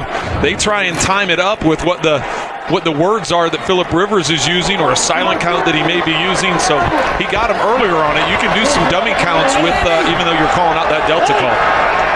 Hey, hot! Set! 390! Rivers to the end zone, and a penalty marker is thrown. Bobby McCain tripped up Dontrell Inman. My question is, was that ball catchable? Well, and I think that's what they're discussing right now, and that's what the Dolphins are saying, is that ball wasn't catchable. And they decided it was. Pass interference. Defense number 28. The foul occurred in the end zone. The ball be placed at the 1-yard line. Automatic first down. Let's take a look. Over on the right side of your screen, McCain will just go low. You see him trip and clips into the back. That ball lands a good probably 5 to 7 yards out of the back of the end zone, but let's see if we can tell by the height of the ball. Oh, that's clearly a catchable ball. He would have had to drag his feet on the back line. Not saying he would have made the catch, but you got to call the penalty assuming he would make the catch. First and goal. Gordon might have lost a yard on the play. I made it back to the 1-yard line. Jelani Jenkins with the hit. It'll be second and goal. It's amazing. Ajayi caught that second win in the second half, and Gordon has done the same thing now. Well, and that's why both these teams talk about you got to stick with the run. Both of the backs are big physical backs, and they can just grind it out and grind it out. As defenses get worn down, that's when both these backs get a lot of their yards in the third quarter and late into the fourth quarter once they've worn the defense down. Gordon again, and wow. Earl Mitchell. I believe that's what you call blowing up a play. That's what you call fresh legs. He's finally getting out on the field. He just came right through there, just storming through into the backfield. Now I know why Vance Joseph was so excited when I talked to him this week about getting Mitchell back. I said, how much are you going to get him in the game? How much are you going to play him? He said, we're going to play him as much as he's able to play. We don't know how many snaps we'll be able to get out of him, but he's a big piece of the puzzle. We're glad to get back. Third and goal, but now the line of scrimmage is the 7-yard line. Rivers on the move again, throwing to the end zone, corner, caught, touchdown.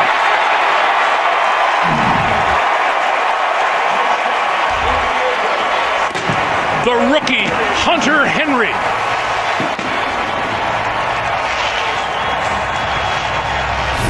Ties John Elway for 8th all-time with 300 touchdown passes. Hunter Henry lined up 3 receivers to the right. Little high step going to the sidelines.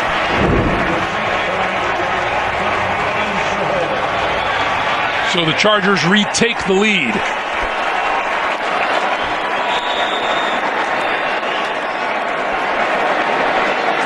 Still throwing touchdowns, still having fun, isn't he?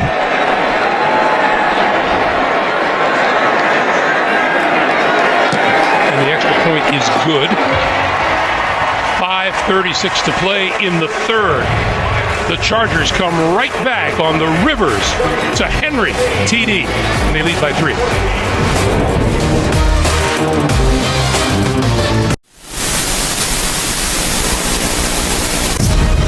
The NFL on CBS is sponsored by Southwest. Yes to low fares with nothing to hide. That's transfer.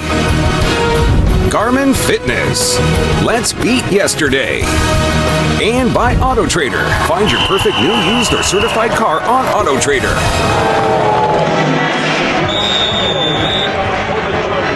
5:36 to play here in the third in San Diego. The Chargers regain the lead at 17-14. Jakeem Grant deep for the Dolphins. And will not run this one out, and the touchback will start Miami at the 25-yard line. So Tannehill and company trying to dig themselves back into the lead after this. Phillip Rivers, 2 touchdown passes today, has climbed into a tie for 8th place all-time with John Elway. Ben Roethlisberger has thrown 1 to make it 291. He's tied with Warren Moon. Some pretty decent names on that list. Great company to be a part of. This is Ajayi, left side, 40, 45 and out of bounds. Jay Ajayi had 1 rush in this half for 40 yards. He adds a 21-yarder. 12 previous tries on the ground. He had a total of 19 yards. Well, and that's why you stick with the run. You talk to Adam Gase. He says you got to stick with the run, and they had no success with it in that first quarter. And the second quarter, they got more to a quick passing game. And you started in the second half. Hey, we got to stick with it. We got to come back to it. And now he's paid that off with 2 nice runs.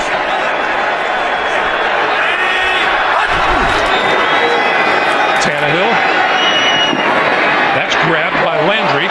Landry reverses field and appears to have a first down. Brandon Flowers ran him out of bounds, but it's another first down for the Dolphins. Landry just working from the slot against Flowers. A quick out route and gets that little stick move to the inside and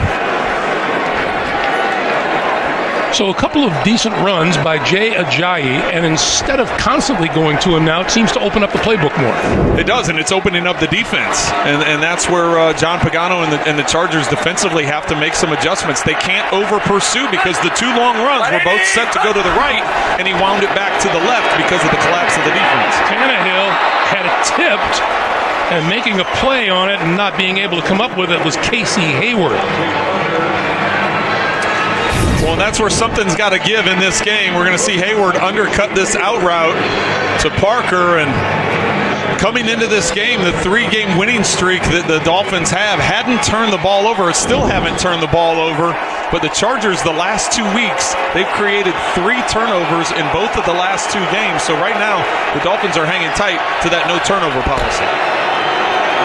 Tannehill going to keep it and pay the price just inside the 45. I think that was a missed handoff. I don't think that's meant for Tannehill to run that ball off tackle. I think something happened with the handoff.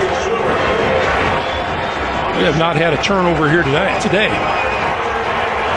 You can see that last turnover week 5 against Tennessee. Very efficient with the football on this winning streak. Damian Williams into the backfield on 3rd and 11.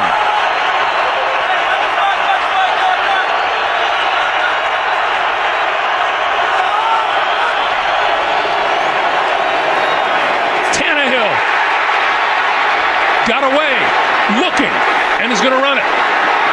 40, 35, 30, and a first down close to the 25-yard line.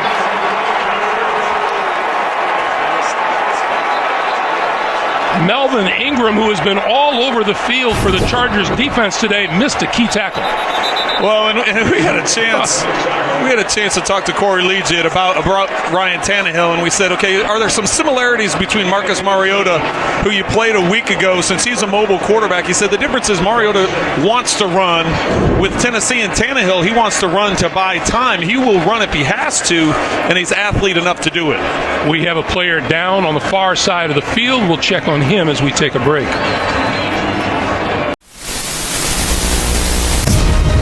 The NFL on CBS is sponsored by Geico. 15 minutes could save you 15% or more on car insurance.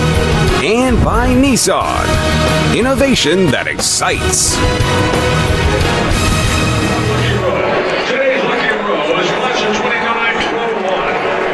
Here's Brandon Flowers, and he was the injured player on the far side of the field that drew lots of concern as Turek Williams leaves the field for San Diego. This is Ajayi trying to turn the corner and bumped out of bounds at about the 20. Let's go back and take a look and see the kind of hit Brandon Flowers took.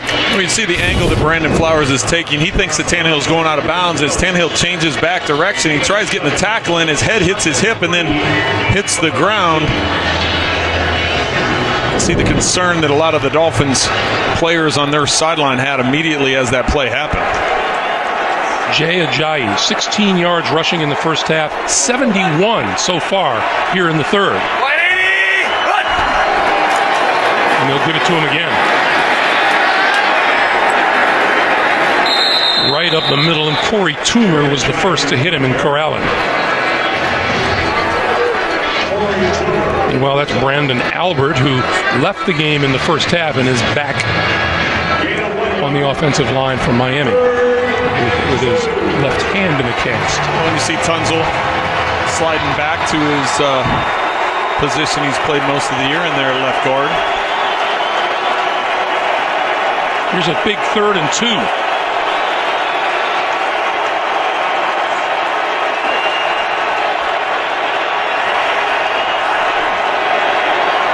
Tannehill going to lob it for the end zone. It is caught. Touchdown. Damian Williams. His second of the day.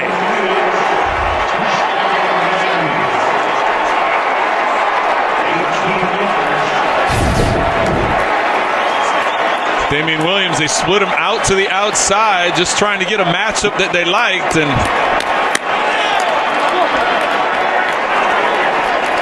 clearly that was one they felt good about against Kyle Emanuel. Controls it to the ground. It doesn't move when he hits. Good job by Damian Williams. First with a quick fullback dive. He's playing some different spots. He's getting touchdown in non-traditional ways. Split out wide as a wide receiver, lined up as a fullback. Finding different ways to get him in the end zone. Andrew Franks with the extra point. And our third lead change of this third quarter sees the Dolphins jump back on top. 21-17. Dolphins came right back with a 75-yard drive in just under 4 minutes, and Ryan Tannehill throwing the touchdown pass to Damian Williams. Isaiah Burst is deep, and this one looks returnable. Burst from the goal line. Room to run up the middle and then cut short at about the 21-yard line. A reminder for you, Saturday, the SEC on CBS goes to Rocky Top, where the Missouri Tigers will do battle with the Tennessee Volunteers. It all begins at 3 Eastern Time with College Football Today here on CBS. Speaking of college football, what a shakeup yesterday, huh? 2, 3, and 4 all losing. That doesn't make much difference, does it? It's definitely going to shake some things up. And some people. Hey,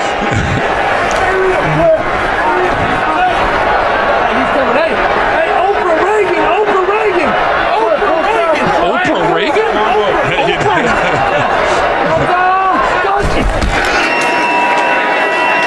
Melvin Gordon. Not very much there, maybe 2 yards at most. Jason Jones and Earl Mitchell making the tackle.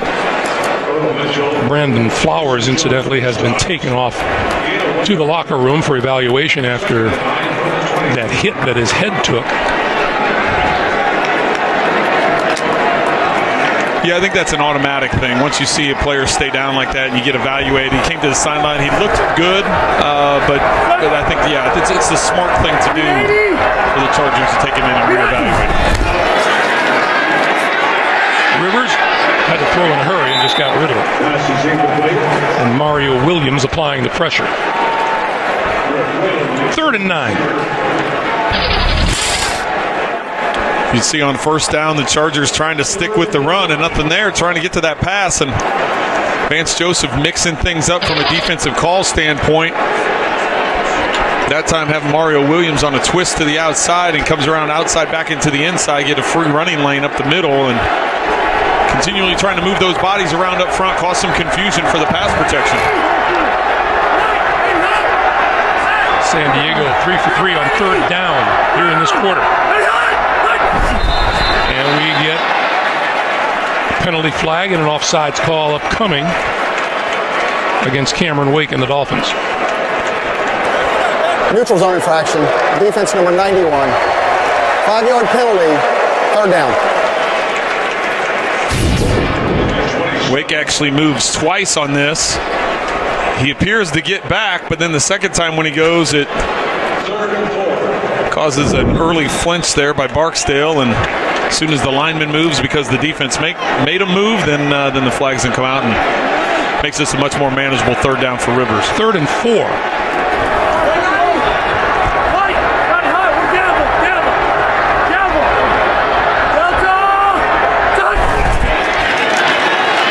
Rivers under pressure and going down inside the 15-yard line, and we have a penalty marker down. Wake and Andre Branch converging at the quarterback. I think they're going to call a pick or a screen on... Holding. Defense number 28. 5-yard penalty. Automatic 1st down. Philip Rivers helping the officials. Rivers being very helpful with the officials.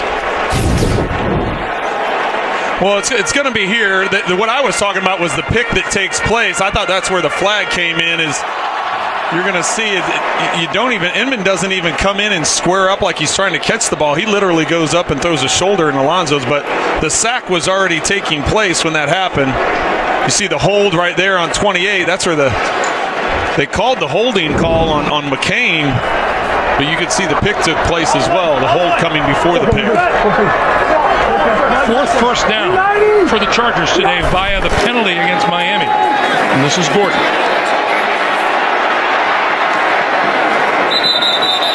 And run out of bounds at about the 35-yard line by Neville Hewitt. And that looks like that will be the last play of the third quarter. Hewitt almost got fooled there. He almost got fooled to bite inside, and Gordon let him get around the outside, but did a good job with the leverage. We've played 3 here at Qualcomm Stadium, 21-17 Dolphins. We're back to San Diego after this message and a word from your local station. You are watching the NFL on CBS.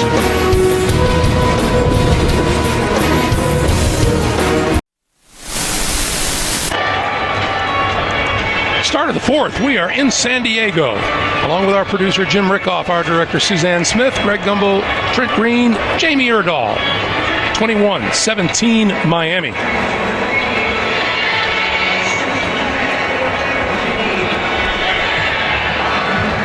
Well, it's like in the second half, the sun went down and the vampires came out. This is a totally different game.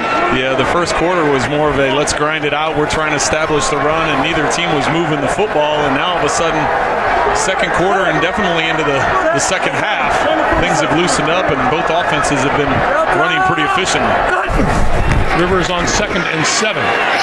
Penalty marker flies in the backfield as the pass is complete to Inman. Let's check the flag, and it looks like it's going to go against the Chargers. Yeah, holding call on San Diego. Anytime you hang onto the ball that long. Illegal use of hands to the face. Offense number 77. 10-yard penalty, second down. It's King Dunlap, the left tackle. Be up here at the top of the screen right there, and it's more at the bottom of your screen. It's the bottom of your screen. It was 77, not 72, so Dunlap letting that hand slide up into the face of the defender. And not a small hand either. That's a lot. What did you say, 6'9"? 6'9", 330 pounds. Get your hand up in the face. It's like an eclipse. Right. Rivers now looking at a 3rd and 9. And we get a whistle and a penalty. False start. Offense number 16. 5-yard penalty, third down. So that's Tyrell Williams. Gives us a moment to tell you tomorrow. Matt LeBlanc is the man with the plan in the hilarious new comedy right after a new Kevin Can Wait. That's tomorrow, only CBS. You know, next time we sit down with Philip Rivers, gotta ask him about Oprah Reagan. Oprah, Reagan, and Delta. I think Delta's pretty clear. Oprah and Reagan, I don't know if he's going to share that with us. That can keep you awake at night. Some of that dummy calls, too. Some of it's going to be, yeah. Right. 3rd and 14.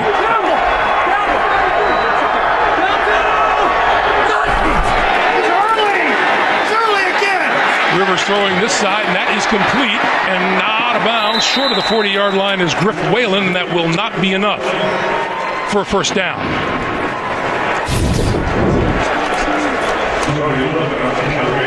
Dolphins this time only rushing 3, dropping 8 into coverage, forcing Rivers to go underneath and leaving that flat open to the outside. So Jakeem Grant drops back. He had a 74-yard punt return for a touchdown against Tennessee about a month ago. Terrific kick by Kaiser. Lost the football. Covered down to that 5-yard line by San Diego.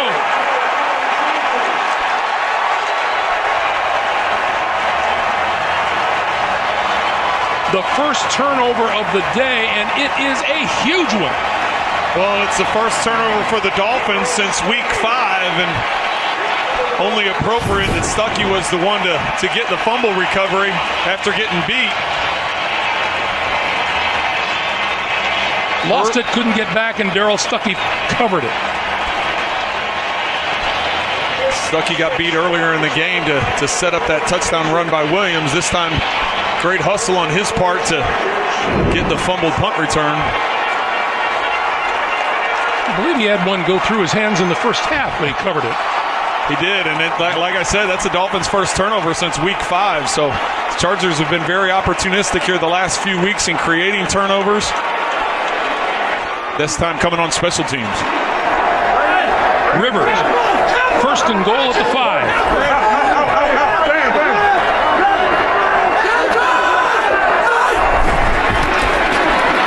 Gordon.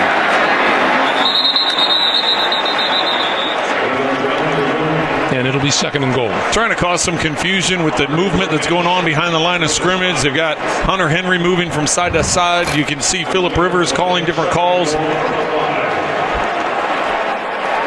We talked about week 5. That's how long it's been in minutes and seconds since that's a lot of playing time. That's a lot of playing time.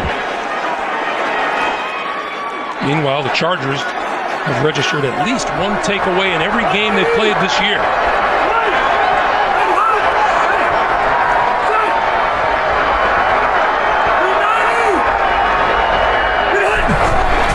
Second and goal. Rivers throwing to the far side of the field. That's incomplete. Gordon was on that side and covered by Isa Abdul-Quddus. It'll be third and goal. I wanted to just show you the respect that Antonio Gates has down in the red zone. Well, everywhere in the field, but especially in the red zone. The Dolphins are putting man-to-man. He's putting Byron Maxwell, their best coverage defender, on him in the red zone one-on-one. Very rarely do you see the best corner covering a tight end down in the red zone, but that's the respect that they're showing. This time he's not lined up, although Maxwell up here on top. Looks like on Inman up there. Third and goal. Rivers again and incomplete. Corner of the end zone, and a hold is going to be called. Calling the pass. Holding. Defense number 41. Half the distance to the goal. Automatic first down. Byron Maxwell called for the hold, and it's a new set of downs for Rivers and the Chargers. Oh, the aforementioned Byron Maxwell up at the top on Inman. He just grabs him coming off the line of scrimmage. You see him reach out with that left arm. He gets beat off the line of scrimmage. He reaches out, grabs Williams, and not able to, the official's right there to see it. Have you noticed there are some penalty calls that require no conference on the field? Yes, that's a no doubt. That's a no-brainer right there. Fifth first down by penalty for San Diego today. Now you got Gates matched up with the linebacker. Jenkins on the outside, 1-on-1. And that ball is an incomplete pass. I think they're trying a little inside screen there. Rivers dropped his arm down.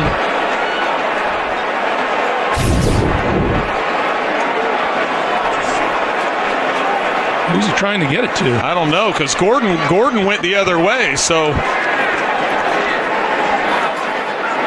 Oh, he was trying to hit Gates on the outside. We could see from that angle, Gates was on the outside, trying to run almost like a wide receiver screen, but well, that was ugly. that was ugly. He tried dropping his arm down and throwing it underneath, and then it slipped out, so they're lucky there. Second and goal. Rivers lofts it, corner of the end zone, intercepted in the end zone by Tony Lippett.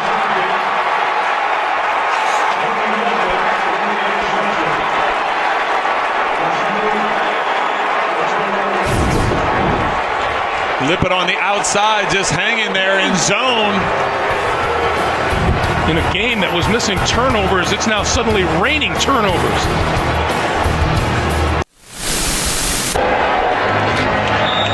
After 2 touchdown passes today, Phillip Rivers throws his first red zone interception of the season. Miami dodges a bullet for the moment. They take over at their own 20-yard line. Ajayi tripped up by his own man. Jawan James accidentally tripped him up. Let's go back to the pick. Well, here's Lippett. He's going to be the one that comes up with the interception, but the combination route here, it's an inside fade, and what you have to do as a quarterback, you have to know what's going on with this corner out here, and what Rivers does is he throws the inside fade. You have to throw the inside fade, you need a double press. You need Lippett to be in a press on the outside, because that way he's committed to his receiver, who ultimately Whalen just runs a one-step hitch. Because he's in off coverage, he can read Rivers' eyes. He can read what Rivers is going to do. And by lofting the ball up there, Lippett's able to fade back and get that interception. Tannehill throwing this side of the field, incomplete. Intended for Devontae Parker, who was pretty active in the first quarter and haven't heard of him again till now. And it'll be 3rd and 11. I would think this is a pretty important one as far as keeping any momentum that the Dolphins may have gotten from that defensive stand. Well, and that's a huge defensive stand when you think about it. It was a fumbled punt return that the Chargers got the ball inside the 10-yard line, and then the defense coming out on the field after a quick change and getting the turnover themselves to prevent any points going on the board.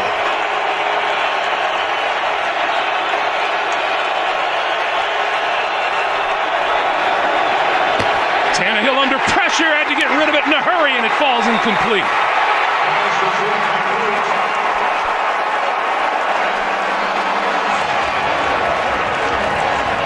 Corey Legit helps Tannehill off the deck after he knocked him down. The blitz here by the Chargers. You can see Legit and Bosa coming in free. Had to have been a screen they were trying to set up. When you let guys go free like that, it's a screen and just not enough time to get it out.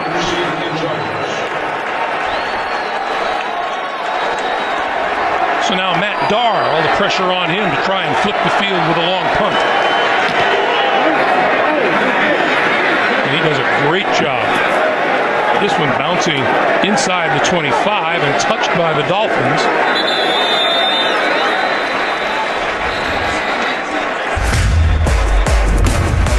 Tannehill. Bounce it. Right off of Kyle Emanuel.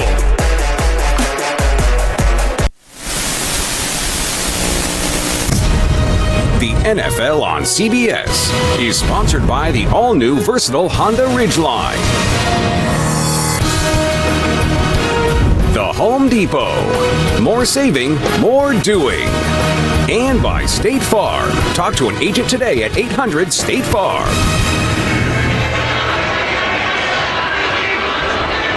The unconditional surrender statue here in San Diego. Got a penalty. It's Terry McAuliffe. Team number 29, 10-yard penalty from the end of the kick, first down. On that 59-yard punt, Craig Mager guilty of a hold, so that pushes the Chargers back even further to their own 12-yard line, and a good job of indeed flipping the field.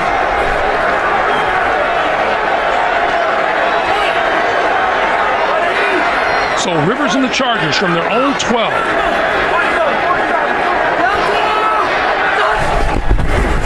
Gordon. Just across the 15-yard line, down to Jamie.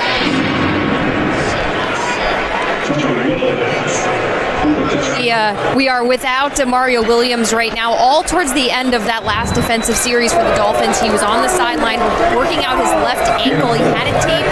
He switched shoes, but his helmet still is out of his hand, and of course that means he is questionable to return. All right, Jamie, thank you. Rivers on 2nd and 7, pulls it down, breaks away, and throws it away, and we get a late flag out of the secondary on the near side of the field. And this is going to go against Miami. Prior to the pass, holding defense number 36. 5-yard penalty, automatic first down. So that's Tony Lippett who came up with the interception in the end zone. Tonight, now that Donald Trump is the president-elect, he is going to do one big interview. Where? Where else? 60 Minutes. Tonight, only CBS.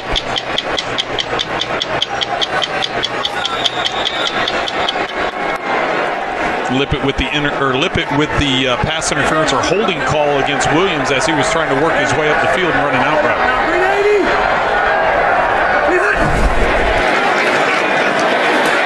Rivers can't break away this time and goes down at the 13-yard line. Andre Branch along with Ndamukong Suh.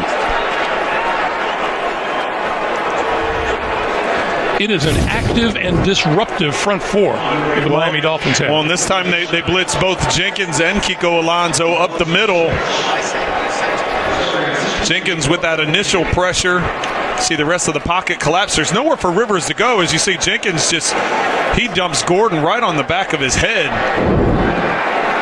How about Andre Branch, number 50, went by the pocket, turned around and saw that Rivers still had the football, and came back and got him. 2nd and 16.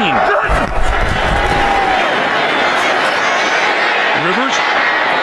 Oh, catch is made by Tyrell Williams. Williams still on his feet, out to the 40-yard line. It'll be a first down for San Diego.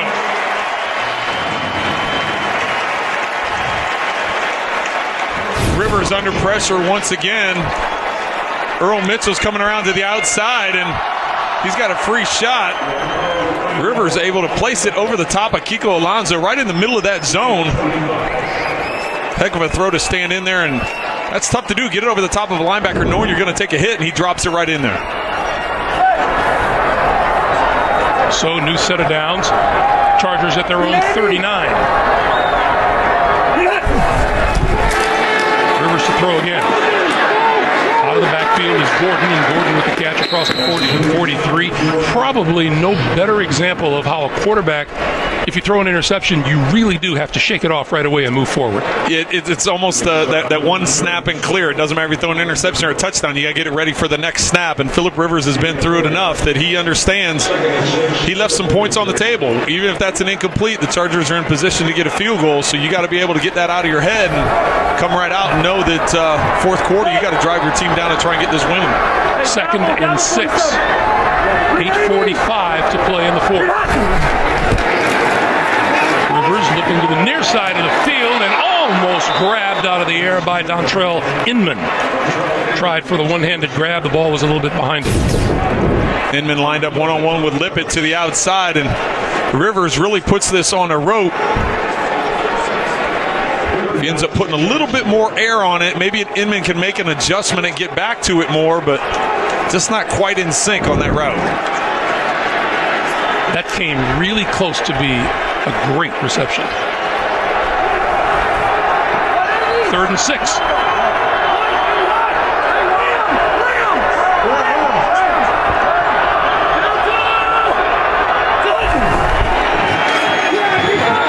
Rivers throwing, and this time Inman makes the catch inside the 45 at the 44-yard line, and that's a San Diego first down.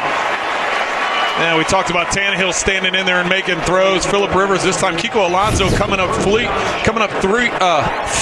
through the middle. It's the same exact route that they just had an incompletion on. Rivers, you see him standing in here looking down the receiver, and Alonso jumping right in his vision. But just the timing that much better with Inman. Able to make the catch in front of Lippett. 13 yards and a first down to the 44. Kenneth Farrow in the backfield now, giving Gordon a breather. And over the middle, he's got his man to about the 30-yard line. That catch is made by Inman, who has really come alive here in the second half. Well, Phillip Rivers told us yesterday Inman was going to have a bigger presence in the game today without Travis Benjamin playing today because of injury. Inman was going to have to step up and have a day, and he's responded. And he is on the sideline now, but here is how Rivers has spread the football around so far this afternoon.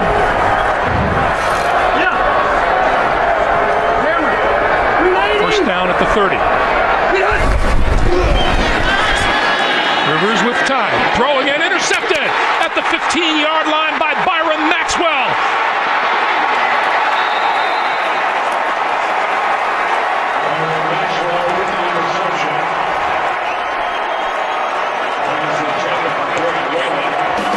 Maxwell's first interception of this season, and once again, the Chargers come up short.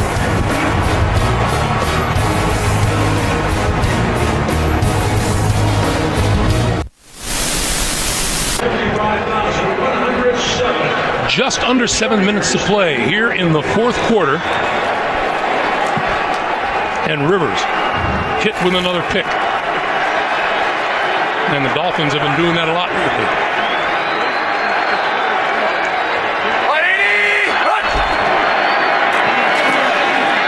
Ajayi losing lots of yardage.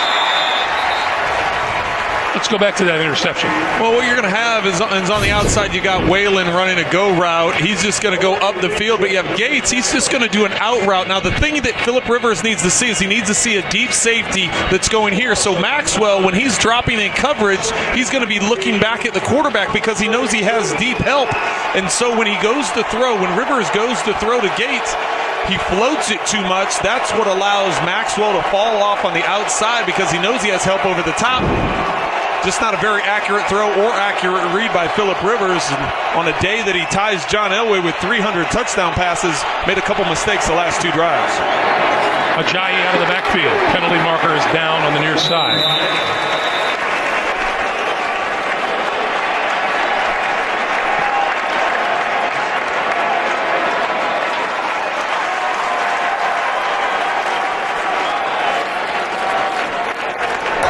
Pass interference, offense number 14. Penalties decline, 3rd down. So that's Jarvis Landry with the penalty. We go to New York. JB and coach. A good one in Pittsburgh. Yeah, the 3rd lead change of the game comes right here. Dak Prescott to Dez Bryant, 50 yards. Dez Bryant on the day, 6 catches, 116 yards. Dallas leads 23-18. Wow, Trent, who said he couldn't throw a deep ball? My goodness, back to Greg Gumbel. I never said he couldn't throw a deep ball. He threw a nice one there. Dez Bryant working free. I'll tell you what, a couple comebacks in a row for Dak Prescott. He continues to impress me. He may be fairly decent in this league. Be a tough decision once Romo's back and healthy, but a big stop here is needed by the Chargers defense. 3rd and 18. Let's see what Tannehill has up his sleeve.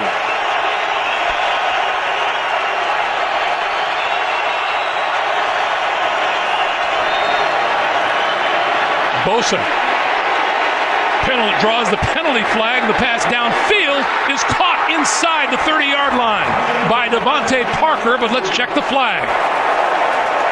Holding, offense number 70. 10-yard penalty, 3rd down. I believe that Juwan Jones was dealing with Joey Bosa on the near side. Yeah, this is going to be an easy one. Juwan James just rips him across, and when Tannehill tries to flush to the outside, see that right hand caught up in the shoulder pads? He just continues to pull and to turn him. Easy call for the officials to make. Takes away a great response by Tannehill to get to the outside. He puts the ball up and puts it in position for Parker to make the catch.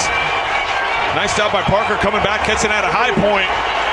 All for naught, though, after that holding call by James. So Miami with a 3rd and 28. That nullifies what would have been a 42-yard reception. Well, this is where you just have to be smart if you're the Dolphins. You know the distance you have. You just can't turn the ball over. And they give it to Kenyon Drake. And Drake with running room on the right side as he crosses the 30. And another penalty marker.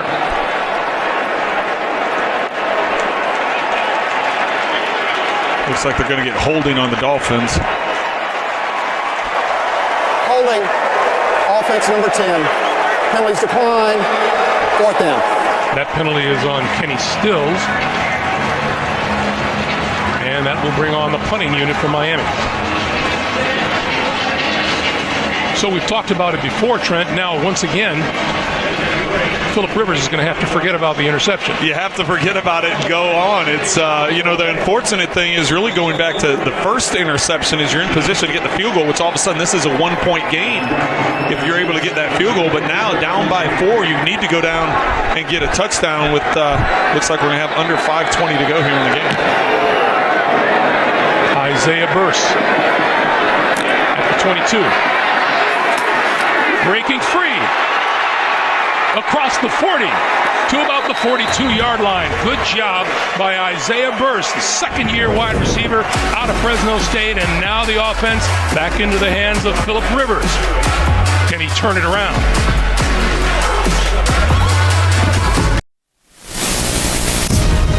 The NFL on CBS, sponsored by Subway. Try the classic Reuben, stacked with corned beef, limited time only. And by Verizon. Welcome to Verizon LTE Advanced, the next-gen network.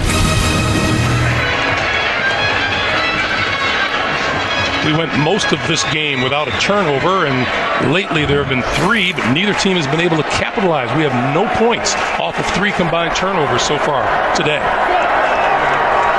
See what Rivers has done. 2 picks in his last 7 throws. Rivers going to go to the far side of the field, incomplete. Chargers have had their chances. Well, first it's going to be the fumbled or muffed punt by Jakeem Grant that the Chargers are able to recover. They can't take advantage of it because of the interception by Lippett in the end zone. And then the last series trying to get the ball to Gates on an out route, and Maxwell able to come up with the interception. So after the stop of the Dolphins on offense and the nice punt return by the Chargers, some decent field position for Phillip Rivers. 21-17. Gordon. To about the 44. A reminder, coming up after the game time permitting, the Subway post-game show. JB and the guys in New York will have all the latest scores and highlights, all coming up on the Subway post-game show. Now, one thing Mike McCoy has to begin thinking about is at what point does he settle for a field goal and then try to get the ball back, or whether or not he is in 4-down territory. Well, it's important to see down there at the bottom, San Diego has all 3 timeouts. So you're right, Greg. If you all of a sudden get down here and get a field goal, and there's some decisions you're going to have to make at that time. Rivers puts it up in the air and almost intercepted, and we have a penalty marker down. Tony Lippett on the coverage. Prior to the pass, holding, defense number 36. 5-yard penalty, automatic first down. He's going to be right at the top of the route. Watch as he stems up the field. Inman does. He stems up the field, and then right here he goes to cut inside, and he reaches around with that left hand around the neck of Inman, and he got the handoff quickly, but it was enough to draw the flag, not allowing Inman to cross his face, giving a big first down for the Chargers near midfield.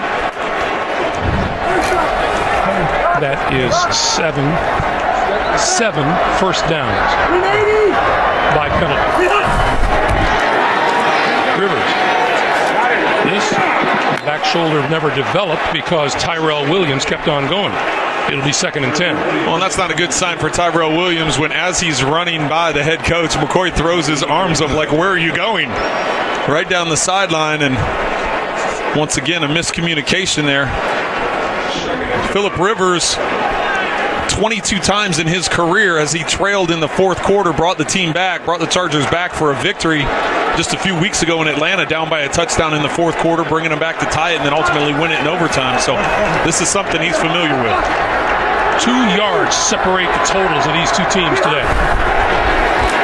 Rivers standing in, up the middle, got his man! 20, 10, touchdown Williams, Tyrell Williams!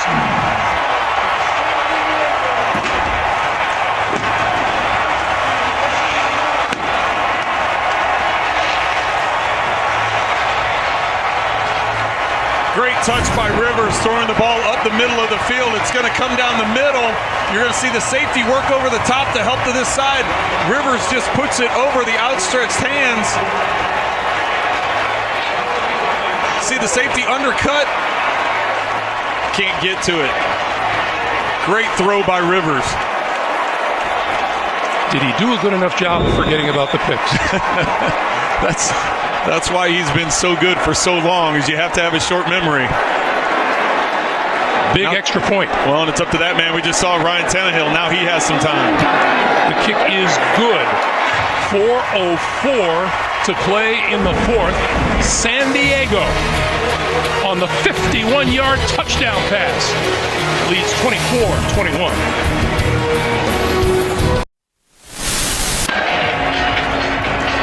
The touchdown pass for Phillip Rivers, his 3rd of the day, the 301st of his terrific career. And that breaks the tie with John Elway. It is the 8th most in NFL history. Incredible accomplishment, but Rivers is only going to want to talk about that last touchdown pass. I'm sure he's frustrated about the interceptions, just like you would be, but like you said, you have to have a short memory and be able to come back. Now it's Ryan Tannehill's turn. This is his opportunity. Difference being that the Dolphins only need a field goal to try and extend this game further. Ultimately want the touchdown, but you surprised to see Jakeem Grant out there? He's had his troubles today. He has, but that's their guy, so they're sticking with him. He won't get a chance here. And the touchback will bring the ball out to the 25-yard line. Those of you expecting to see 60 minutes, you are watching the NFL on CBS, our game between the Dolphins and the Chargers, along with Trent Green and Jamie Erdahl. I'm Greg Gumbel. It is 24-21 San Diego. 60 minutes will be seen in its entirety immediately following this game, except here on the West Coast, where it will be seen at its regularly scheduled time. Timeout situation. Miami has 2, San Diego has 3.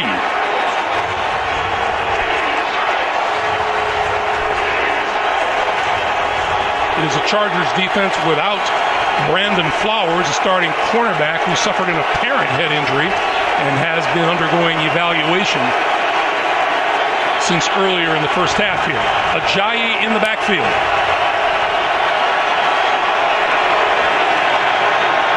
Tannehill got rid of it, going deep, has a man, and he's got him! That's Devontae Parker. We have a penalty marker down in the backfield. Well, that penalty is going to be on the Chargers. Personal foul, roughing the passer, defense number 94. Low to the head. Penalty will be assessed at the end of the play. Automatic first down. This is going to be a huge pickup. Corey Liuget guilty. Well, Liuget comes with that right arm right across the throat of Ryan Tannehill. That's where the flag comes in. But watch Tannehill step in, and what an unbelievable throw here. Knowing he's going to get hit. Watch, he looks up at the scoreboard. You can see him, he's facing the other way. He looks up at the scoreboard to try and watch the play on the screen because he can't get around to see if Parker does indeed bring it in. And this moves the football all the way to the 10-yard line where it's first down. First and goal.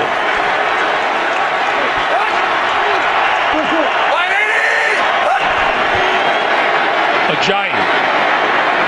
No place to go. Maybe a yard gain. Maybe. Second and goal. Clock continues to move. 3:40 to play in the fourth. Oh, and I know you just mentioned it, Greg, but we have to mention it again. The fact that Brandon Flowers isn't in the game. Craig Mager is now in at corner along with Casey Hayward. So could be a matchup that they're trying to take advantage of here for the Dolphins. Have to be aware of who's on the field and what those matchups are if you're Ryan Tannehill.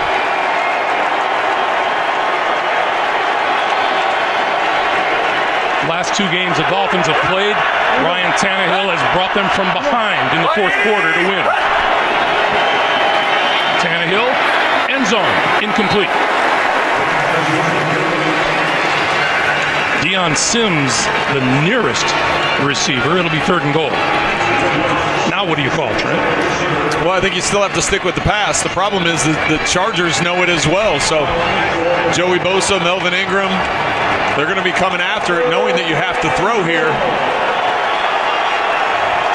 That's nice luxury to have if you're John Pagano. You don't have to bring pressure. You can just rush 4, maybe even 3, and drop somebody in the zone and make a line right along the goal line and force them to throw underneath. And we get a timeout call by San Diego. So the Chargers use one of their first of their 3 timeouts. And we have 3:06 to play in the fourth. A reminder coming up after the game, time permitting, the Subway postgame show. JB and the guys back in New York with all the latest NFL scores and highlights, all coming up on the Subway postgame show.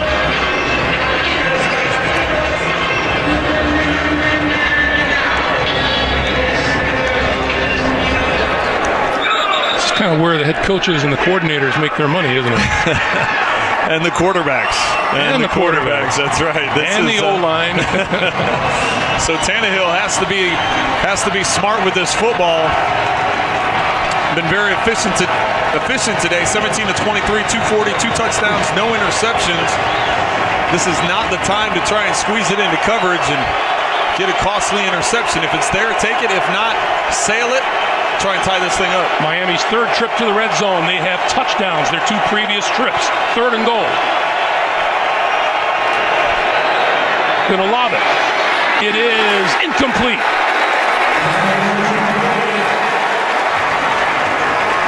intended for Devontae Parker and batted down by Trevor Williams. 4th and goal.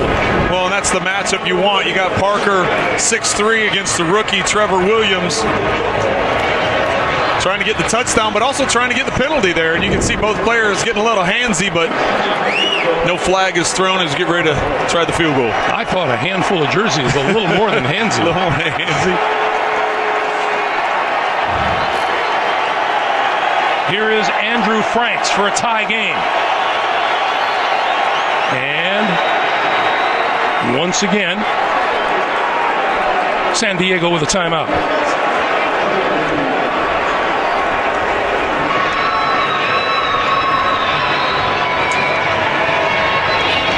These Chargers played an overtime game in their opener at Kansas City and lost 33-27.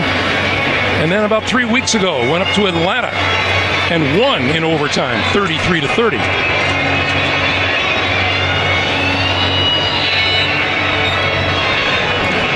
Now they're bringing the whole defensive unit over to the side. They called the timeout thinking they had too many guys on the field.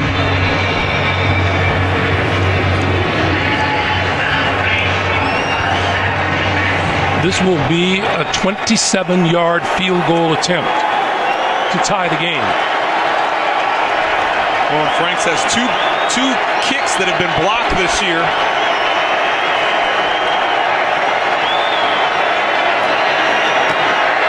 Got it. 2:58 to play, 2:57 to play in regulation. And we're tied at 24. A reminder, tonight on CBS begins with 60 Minutes and Donald Trump's first big interview, followed by all new episodes of NCIS Los Angeles, Madam Secretary, and Elementary tonight. Only CBS.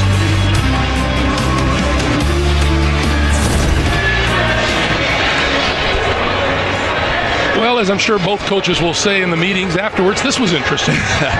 Well, and the thing is, you think of the big touchdown pass that Rivers just had to Williams over the top, and you're like, okay, did he score too fast? And now you're going to give Tannehill time. But then all of a sudden, Tannehill gets the big completion to Parker down the sideline, gets the penalty with the hit to the head, and gets him into scoring position. And so now all of a sudden, we've had a lot of points here in a short period of time. But once again, Phillip Rivers has plenty of time. You have a 2-minute warning, and that was you have one timeout. Yeah, and that was a terrific defensive stand by the San Diego Chargers. It was 1st and goal inside, just inside the 10, and came up with some big stops. These teams have combined to score 10 points in the last minute and 3 seconds.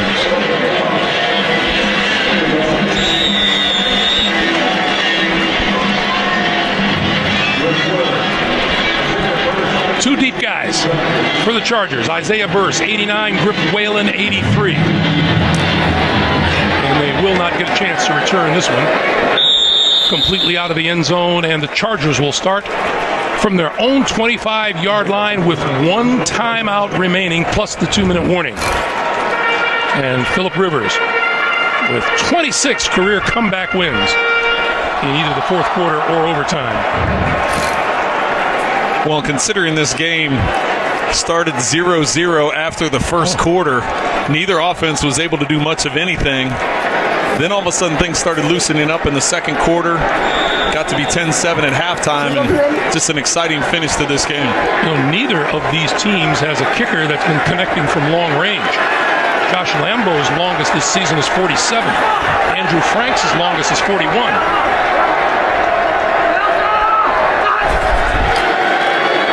Melvin Gordon with running room. To about the 38-yard line. Issa Abdul Kudus with the tackle. It's going to be a run that comes up the middle, but Alonso gets trapped to the inside. He steps up on the inside and gets shoved down in there. Gordon recognizing it, able to bounce to the outside. Nobody in the middle of the field once he's able to get it to the outside and pick up a big gain. 2.5 to play. Gordon again. And this time, nowhere to go. And Ndamukong Suh, number 93, the first to meet him. Yeah, Sue wasn't allowing the cutback that time. He got into the backfield. He said, "There's no bouncing it out this time. I know I got linebackers to my inside, so I'm not letting you get around to the outside again." And the Chargers are going to let this one wind down to the 2-minute warning. It'll be 2nd and 10 when we come back to Qualcomm Stadium. Mike McCoy hoping for field goal range.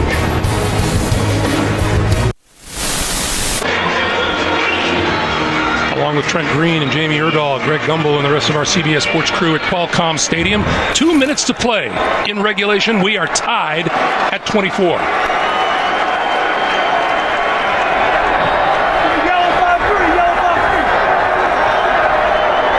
Rivers with a 2nd and 10.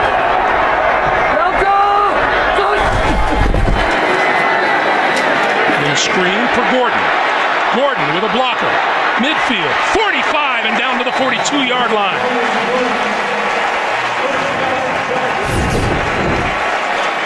When you have a team that likes to get up the field from a pass rush standpoint, if you can time it out and sneak that screen in on a non-obvious screen situation, you can break it for a big gain, and that's exactly what the Chargers did there. He had big DJ Fluker out in front of him.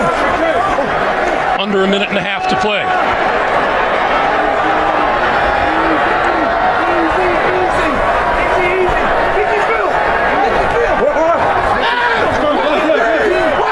Play clock at 4, and Rivers calls a timeout. Now, Philip Rivers sounded like he was making changes, and maybe the Dolphins caught it. And he did. He was trying to change it. Let's go to JB and coach in New York. Hey, Greg, no quit in Pittsburgh. Yeah, fourth lead change of the game comes right here with a Le'Veon Bell 1-yard touchdown run. They missed a 2-point conversion for the 3rd time today, but they have a 24-23 lead. Dallas with the ball. Back to Greg Gumbel. All right, guys, thank you. Take a look at the AFC North. Pittsburgh Steelers trying to get over 500. By the way, that last timeout taken by the Chargers, their last available timeout. Well, just to talk about before we went to that break real quick, that highlight, Philip Rivers was changing the play at the line of scrimmage, and you could hear on the audio that the Dolphins defenders were yelling screen, screen, so that's what caused Rivers to call the timeout, and maybe he was checking to the screen, recognizing the blitz coming. Play clock down to 5.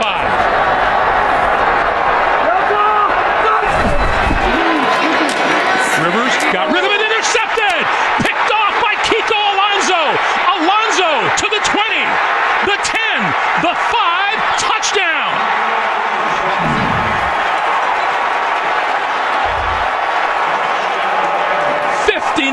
yards. And no flags on the field. The Dolphins showing pressure, trying to prevent the Chargers from getting into position.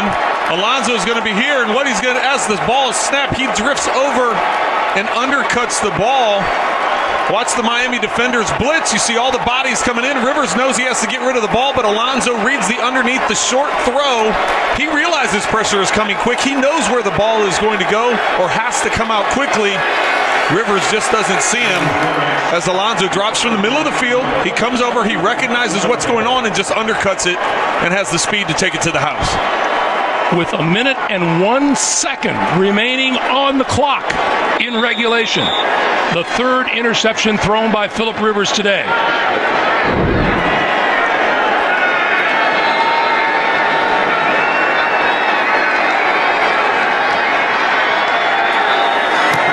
Andrew Frank's kick is good.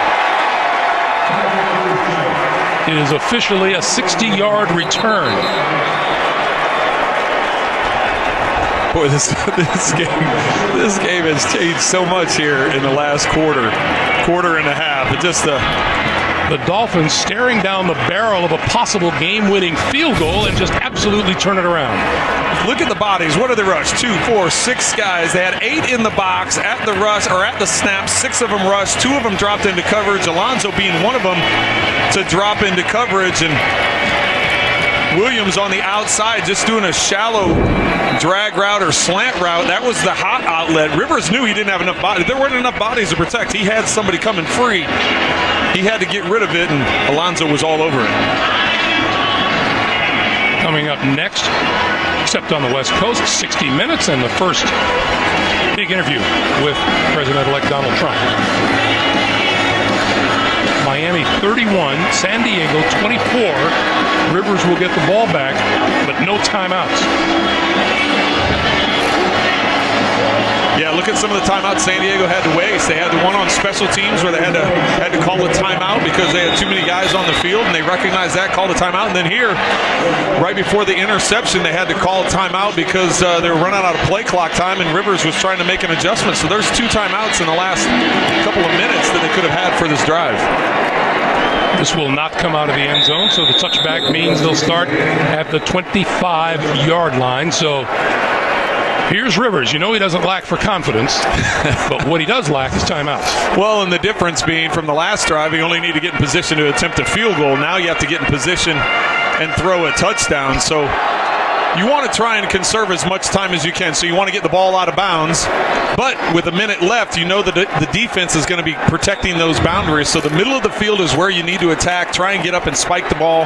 Get it into position where you can go for the end zone. Last 12 times he's thrown, he's been intercepted 3 times.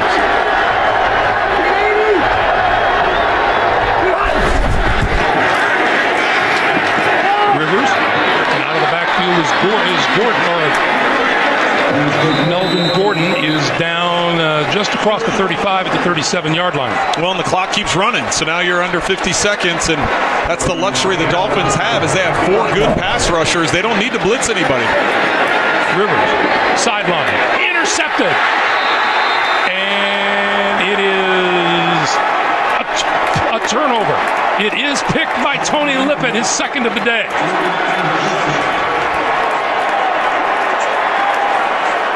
And again, Trent, the danger with being out of timeouts, if you're going to stop the clock, you got to throw to the sideline. You have to throw to the sideline, and Lippett was protecting. He knew he had help over the top. You can see he's got help over the top, so he can slack off. He can peek back at the quarterback. Watch here. He turns his hips inside.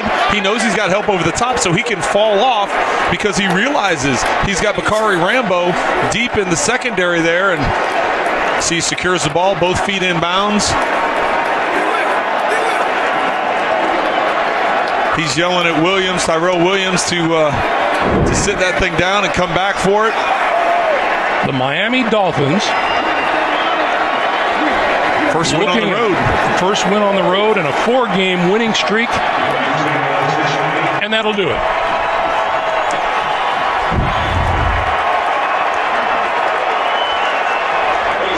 Their first 4-game winning streak in a single season since 2008 when they won the last 5 games of the regular season.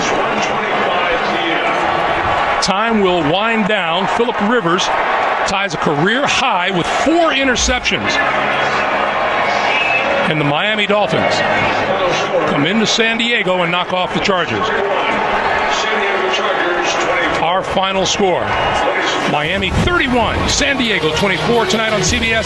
60 Minutes followed by NCIS Los Angeles, Madam Secretary and Elementary. For Trent Beam, Jamie Erdahl, and for all of us here in San Diego, Greg Gumbel saying so long from Qualcomm Stadium. You've been watching the NFL on CBS.